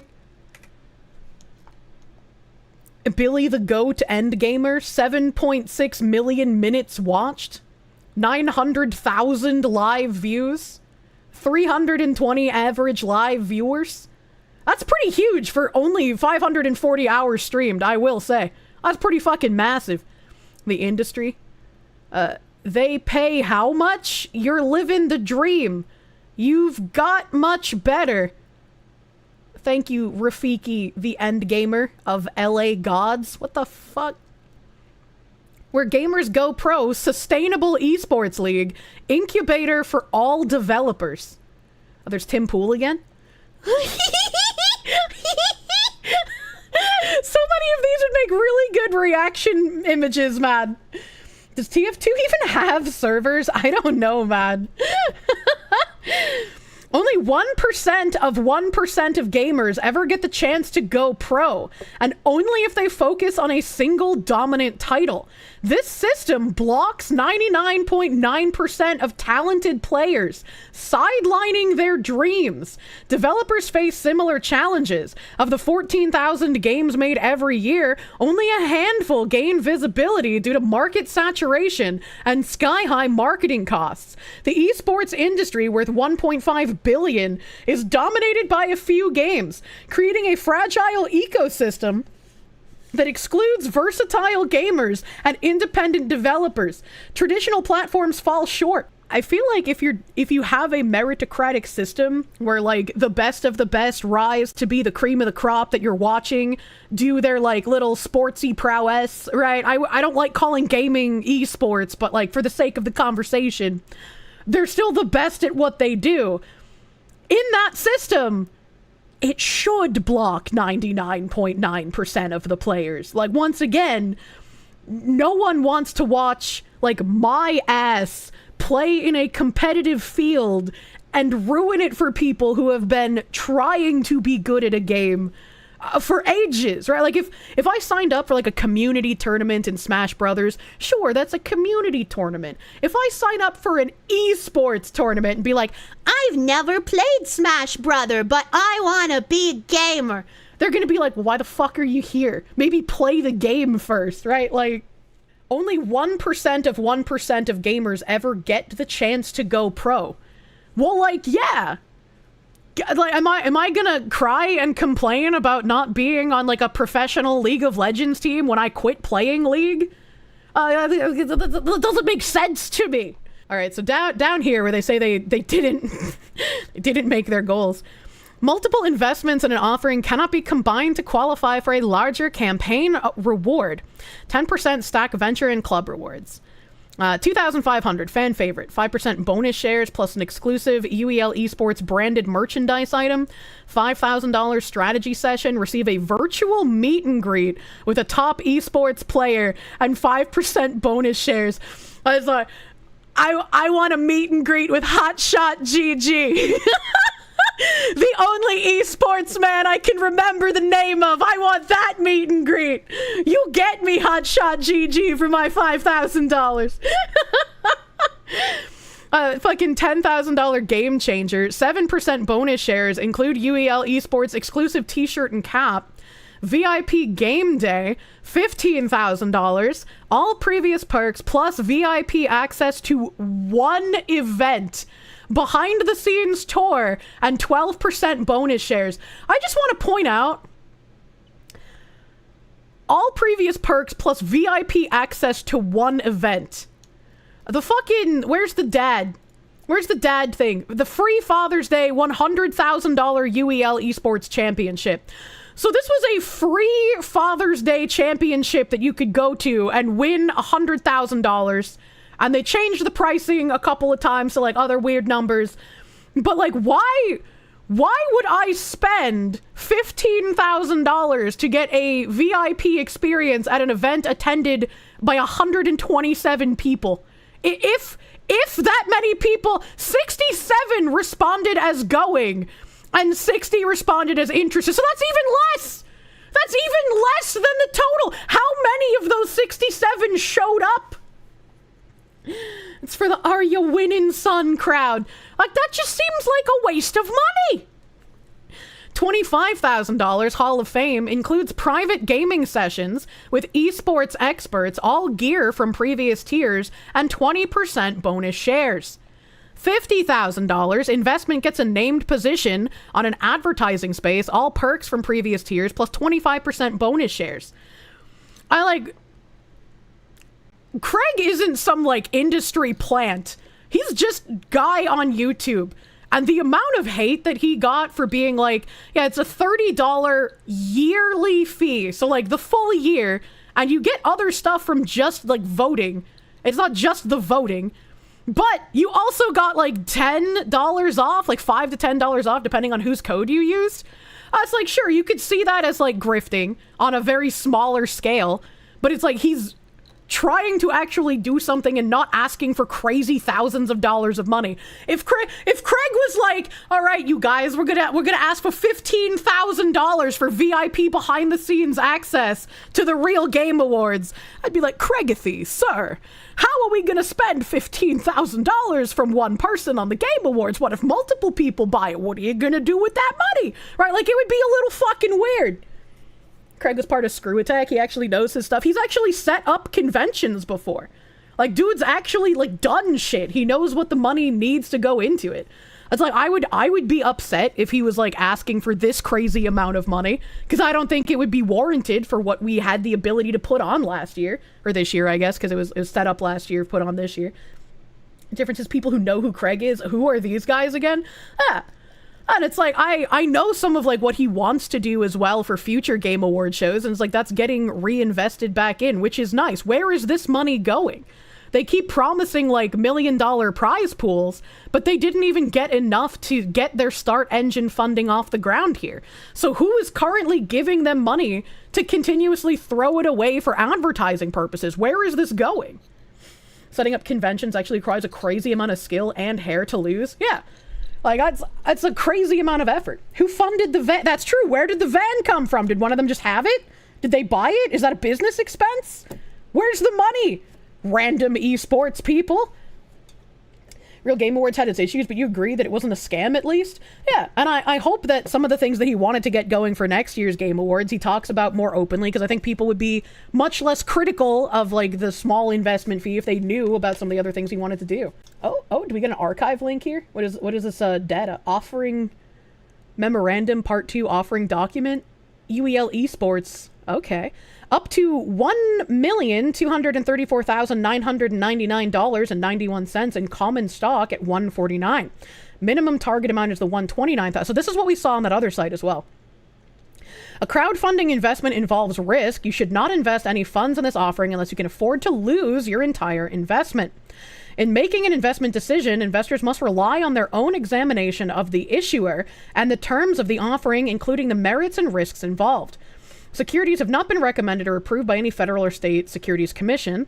Blah, blah, blah. Securities Act of 1934. Company, UEL Esports. Terms, equity.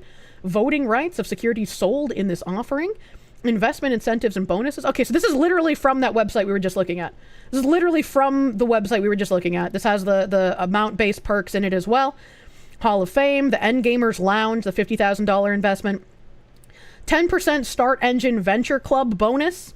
UEL Esports will offer 10% additional bonus shares for all investments that are committed by investors that are eligible for the Start Engine Venture Club. Company and its business, formed in Delaware on February 20th, 2024. Innovative wheel mechanic aims to redefine competition by showcasing the world's most versatile gamers. Competitors must weave in and out of shooting, fighting sports, strategy, and racing games to claim victory. Just like the UFC celebrates mixed martial arts, we celebrate ultimate mastery in gaming. Endgaming. Corporate structure. February 20th, 2024, UEL Esports was established as a Delaware C Corp. On the same date, UEL Sports Inc. became a parent entity to Ultimate Endgamers League, LLC, which was formed in the Commonwealth of Virginia on February 14th, 2020. The scope and operations of this company, however, remained unchanged. Change was made to facilitate the company's growth strategy. Spicy cat CEO prior bankruptcy. Malam Kaku, thank you for the raid. Welcome, Raiders. Welcome, Raiders. Innovative wheel mechanic. You mean we pick shit at random? In December 2018, the CEO, principal accounting officer, and member of the board of directors of UEL Esports, Titus Walker, filed for Chapter 7 bankruptcy protection, citing personal debts totaling $248,000. The bankruptcy was discharged in March 2019. This financial hardship was attributed to the loss of his real estate job. What? Didn't he say in the article that he was like an up-and-comer in real estate and he wanted to keep pulling up people with him? Was pulling up people with him the same thing they do in gaming, where they hire people who don't know what they're doing and pay them and then hope that they learn how to do the job while getting paid, and then when they don't, they're just kind of shit out of luck? How do you fail at real estate? Since the discharge, Mr. Walker has made significant lifestyle and professional adjustments, including securing new employment. Yeah, doing this, reducing personal expenses, adopting a single credit card approach to personal finance, and transitioning into a new business sector to mitigate future risks. Can we get this guy on fucking Caleb Hammer, man? Can we get this actual fucking grifter on Caleb's show? Personal expenses, weed. In September 2024, a judgment was entered against Mr. Walker for $50,350 related to unpaid personal medical bills. Mr. Walker has initiated a repayment plan and continues to make payments towards the remaining balance. This is just a giant fucking grift, man. This is buy large mansions all over again. This guy is like, look, I failed at real estate, but all my debt got forgiven. I got all this medical debt that I shouldn't have to pay. Let's see if we can scam gamers out of their money. They're fucking retarded, right? This guy should marry the super mayor. Oh my god, don't speak that evil. Only 1% of gamers ever get the chance to go pro, blah, blah, blah. We read that. Limited games opportunities, ignoring talent that doesn't fit a narrow mold, failed to innovate, disconnected from sponsors. Global gaming industry is a colossal force engaging over 3.3 billion gamers worldwide and projected to generate 500+ billion in revenue in 2025.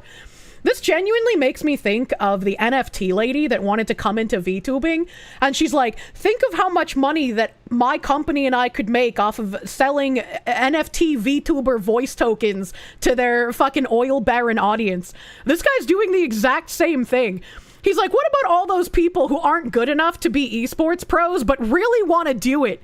We can probably suckle on the teat of gamers who want to have this dream, give away a bunch of money in prizes while also reaping a fuck ton of money from investors for ourselves. That's not a bad grift, honestly. That's wild. Current stage, UEL unlocks multiple scalable revenue opportunities, tournaments and events, sponsorships, ticket sales, global broadcasts of our combined draft season matches, creating high-profile engagement and community-driven events, developer collaborations featuring games on the UEL wheel, offering developers global visibility and real-time feedback from top-tier players. These partnerships include sponsorship tiers, game incubation, and marketing services. Now, wouldn't that be a conflict of interest? If you have a developer that can pay you to get on your wheel, would that not be a bit of a conflict? I feel like that would. You already forgot about the NFT VTuber thing? Publishing platform, become a publisher of UEL Wheel games, generating revenue from game sales, marketing, and distribution. Developers partner with UEL to feature their titles on our platform and reach diverse audiences. Localized community hubs, establishing UEL hubs and hosting skill challenges and tournaments in local gaming centers worldwide, driving grassroots engagement and expanding reach. UEL TV content monetization, leveraging UEL TV for exclusive content, including live matches, behind-the-scenes stories, skill challenges, and educational programming monetized through ads, subscriptions, and partnerships. Merchandising and licensing, offering branded merchandise like jerseys, gaming chairs, and collectibles, connecting fans to the UEL experience while expanding brand visibility. With UEL, we aim to find the best gamers in specific titles. We're discovering who the best gamers in the world truly are. We aim to give gamers everywhere the chance to compete the way they've always dreamed and shining a light on a league that breaks boundaries. Officers and directors, Titus Walker. Current primary role is the issuer, or is with the issuer. Positions and offices currently held, founder, CEO, director, principal accounting officer. I'm the one who manages the major roles within the company and hires and fires high-level executives. Other business experience in the past 3 years. A salesperson for NVR, September 2015 to July 2022. I would help market and sell homes in new communities. Oh, the one where you racked up over $240,000 worth of debt? That one? Alan Lawrence Andre Jr. Primary role is with Blinds to Go. Alan Lawrence Andre Jr. currently services 25 hours per week in their role with the issuer. Position and offices currently held with the issuer. Chief Construction Officer. July 2020 to present. Works with senior management on all projects to ensure alignment throughout the organization. Responsible for venue design, production, and stage construction. How much is the Chief Construction Officer with Blinds to Go being paid, actually? Fucking other business experience in the past 3 years, Blinds to Go installation manager, October 2020 to present. Okay. Ryan Grebe, primary role is with the issuer. Positions, offices currently held, Chief Innovation Officer. Lending representative of UEL Building Organizations Network. Integrate new future-focused processes and equipment. Okay. I like how they mentioned that they didn't set up their, like, LLC shit until 2023, I think we read, or maybe 2024. Other business experience in the past 3 years, employer CAXI? Analyst? Intelligence analyst for CACI? I've never heard of CACI. I don't know what that is. Peter Irving, current primary role with Untheckable Digital LLC. Peter Irving currently services 15 hours per week in their role with the issuer. Chief Strategy Officer. Other business experience for this guy is the Untheckable Technology Consultant. I don't know what... He's the CEO and president of Untheckable. Is that really other business experience then? Coxie. It's pronounced khaki. I don't know what that is. I have absolutely no idea. Always be closing. Elise Nanetta Munoz. Primary role is with 3G Consulting LLC. Currently services 20 hours per week. She's the Chief Wellness Officer. Oh, I see DEI was very important here. As Chief Wellness Officer for the Ultimate Endgamers League, Elise Munoz leads initiatives to embed wellness, performance, and education into the gaming culture, aligning with the league's player-first philosophy. Her focus is on optimizing mental health and resilience for elite gamers. Other business experience in the past 3 years is employer. She's the owner of 3G Consulting. Owner and clinician that provides coaching and clinical counseling services to private clients. Hold on a second. I need to 3G counseling. This is the only thing that came up. 3G counseling, Elise Nuneta Munoz. It just shows this one thing at Holistic Functional Wellness. Dr. Elise Munoz, EDD, LCSW. With over 10 years of experience in clinical mental health, primarily serving the military and law enforcement communities, I provide therapeutic coaching and clinical services to individuals who need solutions that fit a fast-paced world. My specialties include neurodivergence, trauma, individual and couples, authenticity, identity, and navigating life transitions. Using an eclectic and whole-person approach, I help you evolve, redefine, and repurpose your existing tools and skills or build new ones to fit your needs. I bring training and experience in ACT, CPT, EMDR, mental health nutrition, mindfulness, biofeedback, and cognitive skills training. I believe in the power of movement for healing and like to incorporate a variety of movements from walking to exercise into any plan. Building a therapeutic relationship can be challenging, so I always recommend a consultation to determine whether I am the right fit for you, from creative scheduling needs to cultural awareness and location of services. And this is the Holistic Functional Wellness Center, PLLC, in Virginia. Dates of service, September 2021 to present, 3G Counseling, LLC. Owner and clinician. And, like, this website doesn't show me anything with the other lady. It's all Wanda Cook. It's all Wanda Cook. 3G Counseling at Gmail for appointments, 3G Counseling, hours. Oh, there's, like, nothing else to click on. Like 3G, like a chain of counseling practices? I mean, it's possible, but wouldn't her name come up? The more you dig, the more it stinks. There are other references absent 3G counseling. 3G counseling is in Texas. Want the cook. It's like, what's her connection to 3D counseling if it doesn't come up? Because she's apparently the owner since September 2021. Okay, so we found on this website... dnb.com contact directory. We have a bunch of Elise Munoz, owner, consultant, 3G Counseling, LLC, set up in Parker, Colorado. So it came up with this page, University of Colorado Springs, Lydia Hill Institute for Human Resilience. Elise Munoz is a clinician with 10 years of experience working in crisis response, trauma, and performance, primarily serving the first responder in military communities. After studying pre-med at the University of Notre Dame, Elise earned her MSW from the University of Southern California, specializing in military mental health and trauma. She's currently earning her doctorate in sports and performance psychology from the University of Western States, with a focus on trauma and resiliency in performance. Elise's subject specialties include mental health and performance, trauma, resiliency and mental health, communication and team building, elite and tactical environments, and mental skills for mental health. Okay, all right. The LinkedIn. This looks like it's the same lady. I recognize that cheeky smile. As the owner of a private focused on trauma and human performance, my expertise lies in delivering trauma-informed consultation and interventions. In collaboration with my clients, I craft personalized strategies that address mental health within high-stakes environments while ensuring HIPAA compliance and the utmost confidentiality. Interesting. And she does list the ultimate Endgamers League here as well. Life coaching, leadership development. She's got 814 followers here. Chief Wellness Officer, June 2024 to present, so 11 months. Mentavo LLC, self-employed. Trauma and human performance clinician and coach owner. So did she change the name from 3G to Mentavo? Why would she do that? And why was that not updated on the fucking papers that we saw them trying to promote to people who would have bought shares of their company?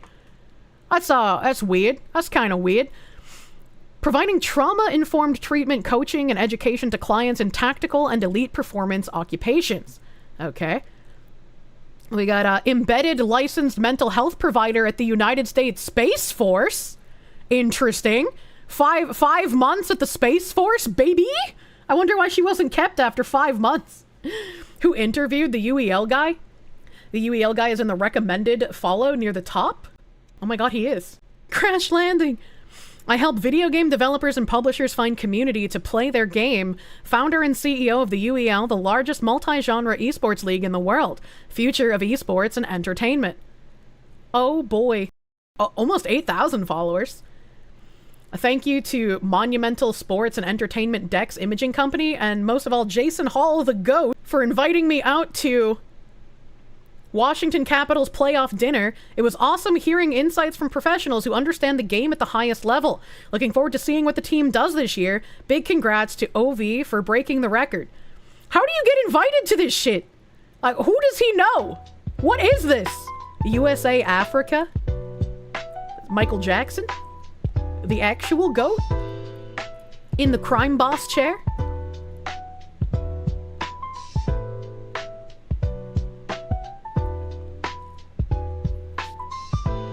Looks like a lot of high quality gaming right there. What is this?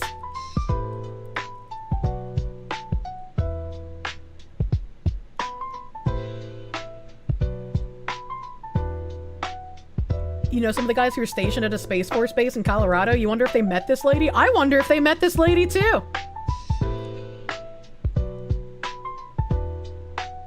What is happening? Also, look at how everyone is dressed here, and that guy's just in a UEL tracksuit. Okay, this guy's kind of underdressed. Oh, wait, no, he's part of UEL too. Hold on. I was gonna say, wait, there's another underdressed guy, but it was from the same company. Michael Marola, Vice President of Global Partnerships at Monumental Sports and Entertainment. Thanks for joining us. What the fuck? How do you get these kind of contacts, man? This is crazy. If you're a part of the entertainment industry, please consider filling the survey below to help build mental health and wellness resources. She was a wellness specialist at Patriot Enterprises until January 2024, 6 months. Education, we already know that. Licenses and certifications. Language is Spanish. 6 months. It's always about who you know. I fucking guess so. Where do I find her post? Abstract deadline has been extended. We have some great abstracts already submitted and want to give anyone interested an opportunity to be involved at the first annual Tactical Performance Psychology Summit. Interesting. Still processing everything learned, earned, and achieved last week at GDC 2025. It was a first for me, and boy did it pack a punch. Why is a like psychiatrist lady, trauma clinician, chief wellness officer, going to GDC of all places. What's the abstract thing again? We'll be at GDC, so if so, you're not going to want to miss our after party. She's also not so... Oh, God. Game's done cucked, I guess. There she is fucking posting his after party tweet. There's her posting the 10K bus drive thing. Sponsors wanted for the Tactical Performance Psychology Summit. Those interested in speaking at the inaugural Tactical Mental Health Performance thing. Going to be a great event. Sponsored wanted. Tactical Performance Summit. Don't miss your chance to own a piece of the next generation of esports. We have 20 spots left for the advertising campaign to 1 million investors. Be one of the next 20 investors for a signed jersey from our top players. Who are the 1 million investors? Who is investing in this? Oh, it links to this, the thing that they didn't fucking get. If that Healthy Gamer GG knows this weirdo, I want to find out more. We have stumbled into another soup hole. We have stumbled into more fucking soup, dude. Who do I have here to help us reach our goal? With the Olympic Committee signing esports in as an official sport, it's only a matter of time before we are building Olympic champions. Support us and get some shares on the future of esports, poised to transform the landscape of esports and gamified education. We invite you to play a pivotal role. We aim to engage 1 million potential supporters by securing 100 individual contributions of $250 over the next 16 days. So this is the opener for that failed campaign. Once we hit 100 contributors, Start Engine will promote us to their vast community of it. Oh, so this up here, we have 20 spots left for advertising campaign to 1 million investors. So they needed to get a specific amount of people, and then the Start Engine would promote their campaign to the over 1 million people on the Smart Engine platform. So they didn't even have 1 million sponsors. These people, these weasels. Your contribution will help us expand our reach, amplify UEL's visibility to a vast network, develop talent, support and develop overlooked talent within the esports industry, innovate education, advance our educational programs, leveraging esports as a powerful learning tool. UEL is dedicated to more than just gameplay. We're committed to creating educational pathways and building a community where gamers and learners can flourish. This is your chance to support a movement that integrates competitive gaming with educational innovation. Join us in pioneering the next phase of gaming and education, and I'm sure this goes to their failed campaign. It does indeed go to their failed campaign. What is this video? Man, is entrepreneurship tough. Honestly, if you would have told me in the beginning some of the things that I would have to struggle through and get through, I wouldn't have believed you. I remember the first time I had to let somebody go, and that's something that entrepreneurs never. They had really 128 think about investors for $84,900, dude. When you hire somebody, recognize in that moment what it will be like if you have to fire them. That's a tough one. Now we've reached a very pivotal point and that's why women struggle in positions of power in corporations. They don't do the dirty that needs to be done when you got to fire somebody. Very many entrepreneurs get to, and that is the investment portion. Fundraising. Boy, do I feel like we made the right decision here. We took the route of Start Engine, which is the one way. Where was the entrance to this rabbit hole? Bridge Smart Brief posted an article with an interview of the Titus guy who owns the esports company. And so from Bridge, we just kind of dug through a rabbit hole finding out about how much of a grifter scam bot this guy is. Yeah, no thanks. You're not interested in esports. They've lost money year over year, according to the SEC filing, nearly $300,000 in 2023. That's crazy, man. Where we can do crowdfunding for equity. Now, the route we took for investment isn't one that everybody takes. But we felt like because we're a sport for the people, because we're creating something that's about diversity and inclusion, we felt everyone should have a right to invest in what we're building. Please invest in our DEI company. I promise we're not a scam. We're building the future of esports, the future of sports, period, in gaming. And you can now be a part of that. through Start Engine. And so thank you so much if you're an investor already. And if you haven't invested, what are you waiting for? 5 likes. 5 likes. What are these? Are these the SEC things? Trading view symbols? Start Engine crowdfunding? Fuck off, Google. This is for Start Engine, so this isn't for the esports company. This is for the platform they were using for crowdfunding. So this isn't the UEG or whatever the fuck it's called, the gaming company. But yeah, Start Engine doesn't seem to be doing too fucking well either. Oh goddamn. Here we go. Here's the numbies.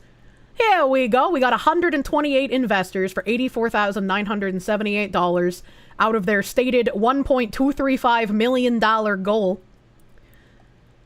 Capital raised. They managed to look at these fucking chunks there. Somebody really wanted to invest in them, man. Somebody really wanted to invest, and this was over December through March. They tried. Yeah, they needed the money. Where gamers go pro. Please do not fall for this trap, man. These are the same snake oil salesmen that'll go around to, like, you know, really attractive women in Brazil and shit, and they'll be like, baby, you're beautiful, I can make you a star. And then they just get human trafficked, except in esports, you're not gonna get human trafficked, you're just gonna make somebody else a fuck ton of money. Please be very fucking careful who you get in bed with, man. Literal Andrew Tate. Let's find out who. Yeah, I want to know who put in capital to this. Man, that is insane, dude. Celebrating our raise with the UEL Endgamer Trials. Join us for a thrilling 10-event tournament starting the last week of January, featuring a blend of online and offline battles across 2 exciting formats. Traditional singles and wheel tournaments. Entry fee, only $5 per entry. The more competitors, the larger the prize pool grows. All entry fees go directly back into the pot, rewarding the top 4 teams and gamers with winnings. We value your input, decide the gamers we play through community votes, join our Discord. Accessibility for all, don't have the games, no problem. Our facilities are open and we're actively seeking partnership with gaming centers in various states. Invest in the UEL, and this is their investment link. If they were getting $5 per entry, this is how, like, you know, other MOBA tournaments I participated in work, right? Like you put up an entry fee to join the tournament, and then the prize pool is whatever's in the coffer. How many people signed up for this? Because this was 3 months ago. Is there like an actual date on this? Can I get like an actual date instead of just 3 months ago? What about their YouTube channel here? So on their YouTube, they have 727 subscribers. Somehow. They have their Start Engine link that goes to the dead campaign here. We haven't looked at their main website. I guess I'll look at that in a second too. Streamed 4 months ago. So we're looking for 3 months, streamed 3 months ago. Blaze versus Ghost, S9 week 15, season 9 week 15, $1 million league 3 months ago. So if it's $5 per entry, where are they getting the $1 million from? Where's that coming from? Am I missing something? This is season 9 week 14, $1 million league. So I guess there's like many weeks, and then the $1 million like the final pot prize. But like, where did they get the money from? They have all their family sub for it. Ads? From where? Who's watching this? 76 views, 39 views, 178 views, 220 views. What ad revenue? Who is watching this? Videos.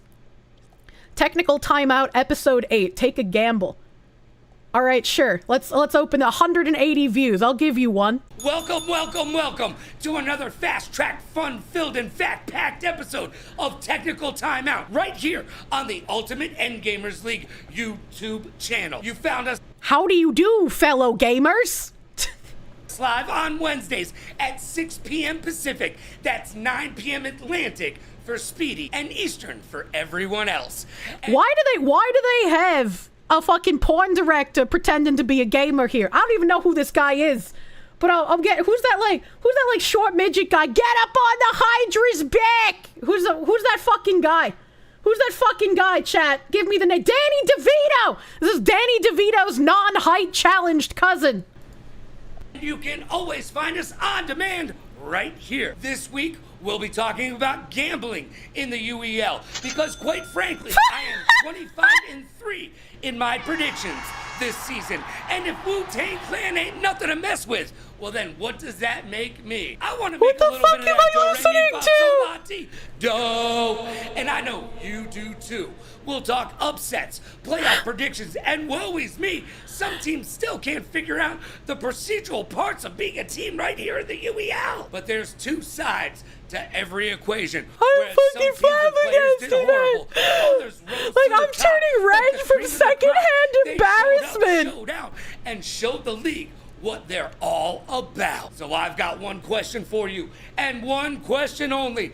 Are you ready? Like, I don't even hate this guy. I think he's got the fucking gusto, right? He's got the energy. He's fucking ready. His son's out at soccer practice. His wife doesn't know about his cocaine stash. He's fucking in here, man. Like, it's fucking cheesy, but I kind of like this guy. Because it's time to break forth the rhythm and the rhyme. It's time to get down like a clown like Charlie Brown and turn your He's Nick Rakita. Nick Rakita, the good path. For the UEL to shine. So what do you say we get down to that UEL beatdown? He's just like, I have debts to pay off and they're gonna take my kneecap, so I gotta sign on to this grift and hope to get some of the money. 0 comments. Oh, that's so sad.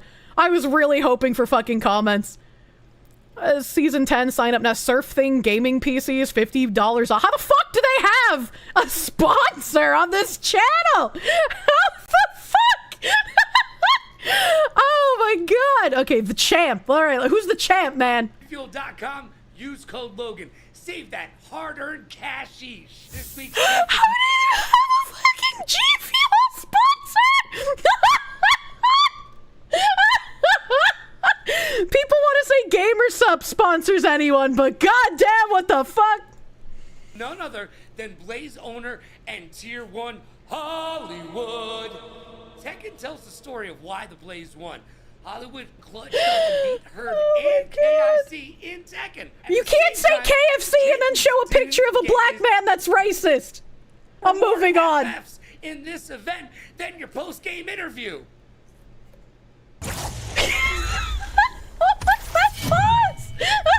It's time we talk in private, because I have issues. This is the best part of the skate. He does have issues.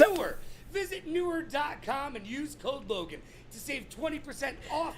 Why is it code Logan? Is he Logan? I don't remember his name, because he's on the UEL Esports channel. So shouldn't the code be like UEL, right? Or like fucking something to do with the company, not like his name?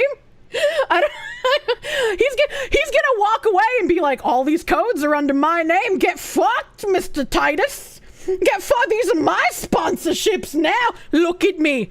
I'm the DEI man now. There's a sign that says Logan Radio. That's crazy to me that he's on the company channel and he's like, yeah, use code Logan. Go to newer.com. Oh my god. Use code Logan. I want to see this guy's real channel. I want to see him when he's not part of the grift. Garto showed himself to be cooler than the other side of the pillow during Need for Speed and escaped with ease. All right, Timu, Ron, Jeremy, give me the energy. Try to grab that first win and upset playoff hopes and dreams. Will the Blaze predictions blame game? Oh, what's that? And now it's time for the segment you asked for, and ask and you shall receive. It's the blame game, baby! And my guest this week is your Tier 2. Is this Fillian's future? Is this what she's gonna be when she's a grandma? Her kids are gonna be like, okay, grandma, let's get you to the basement so you can make your weird noises and do your flips. Someone needs to take away his soundboard. Owner of the Ravens. His name is, well, I am the Herb. Did you say owner of the Ravens? I am the Herb. Thank you so much team? for having me, Logan. I really appreciate it, man. It's the Tier 2 owner of the Ravens. I am Herb, formerly known as Pastor Herb, but we won't get too much into that today. No, that's where the confusion lies. Chat, I don't know anything about sports ball. Does he mean like the actual like fucking baseball Ravens team? Am I crazy? Like the esports team in UEL? Oh fuck. Okay. I kind of want to have a beer with this weird guy. I would drink like a Mai Tai or something because I don't like beer, but I feel like this would be an exciting conversation. I would unironically talk to this man. He's so fucking excitable, man. I think this guy was a former radio guy. He feels like it. He feels like a former radio guy. This is the most exciting thing we found in this grift. He's a former ESPN personality. How the fuck did a former ESPN personality manage to get caught up in some weird-ass esports grift? How the fuck did this happen? Okay, he does have an email address link though, so I'll fucking reach out to this guy. Be like, tell me how you managed to get into this. How did the grift attract you, sir? How many millions of dollars in debt are you to the cartel? Are you worried that they're going to take your firstborn daughter off to Colombia? You have the same amount of cocaine energy as him? I do. I do have the cocaine energy. He just has the soundboard. I can't be that cringe. No, chat, they Me Too'd him. Logan X Kirsche collab. Let's fucking go, man. We got here hours ago. Hold on, we got here hours ago from a fucking Bridge article. Where even is the Bridge article, man? Here we go. I think we actually managed to finish reading this Bridge article as well. It's on Rolling Out 25. And Bridge promoted it in their smart brief because obviously anything to do with diversity, equity, and inclusion is Bridge's forte. And Bridge has been wanting to break into content creation spheres for a hot fucking minute. So this is definitely something I want to look in for.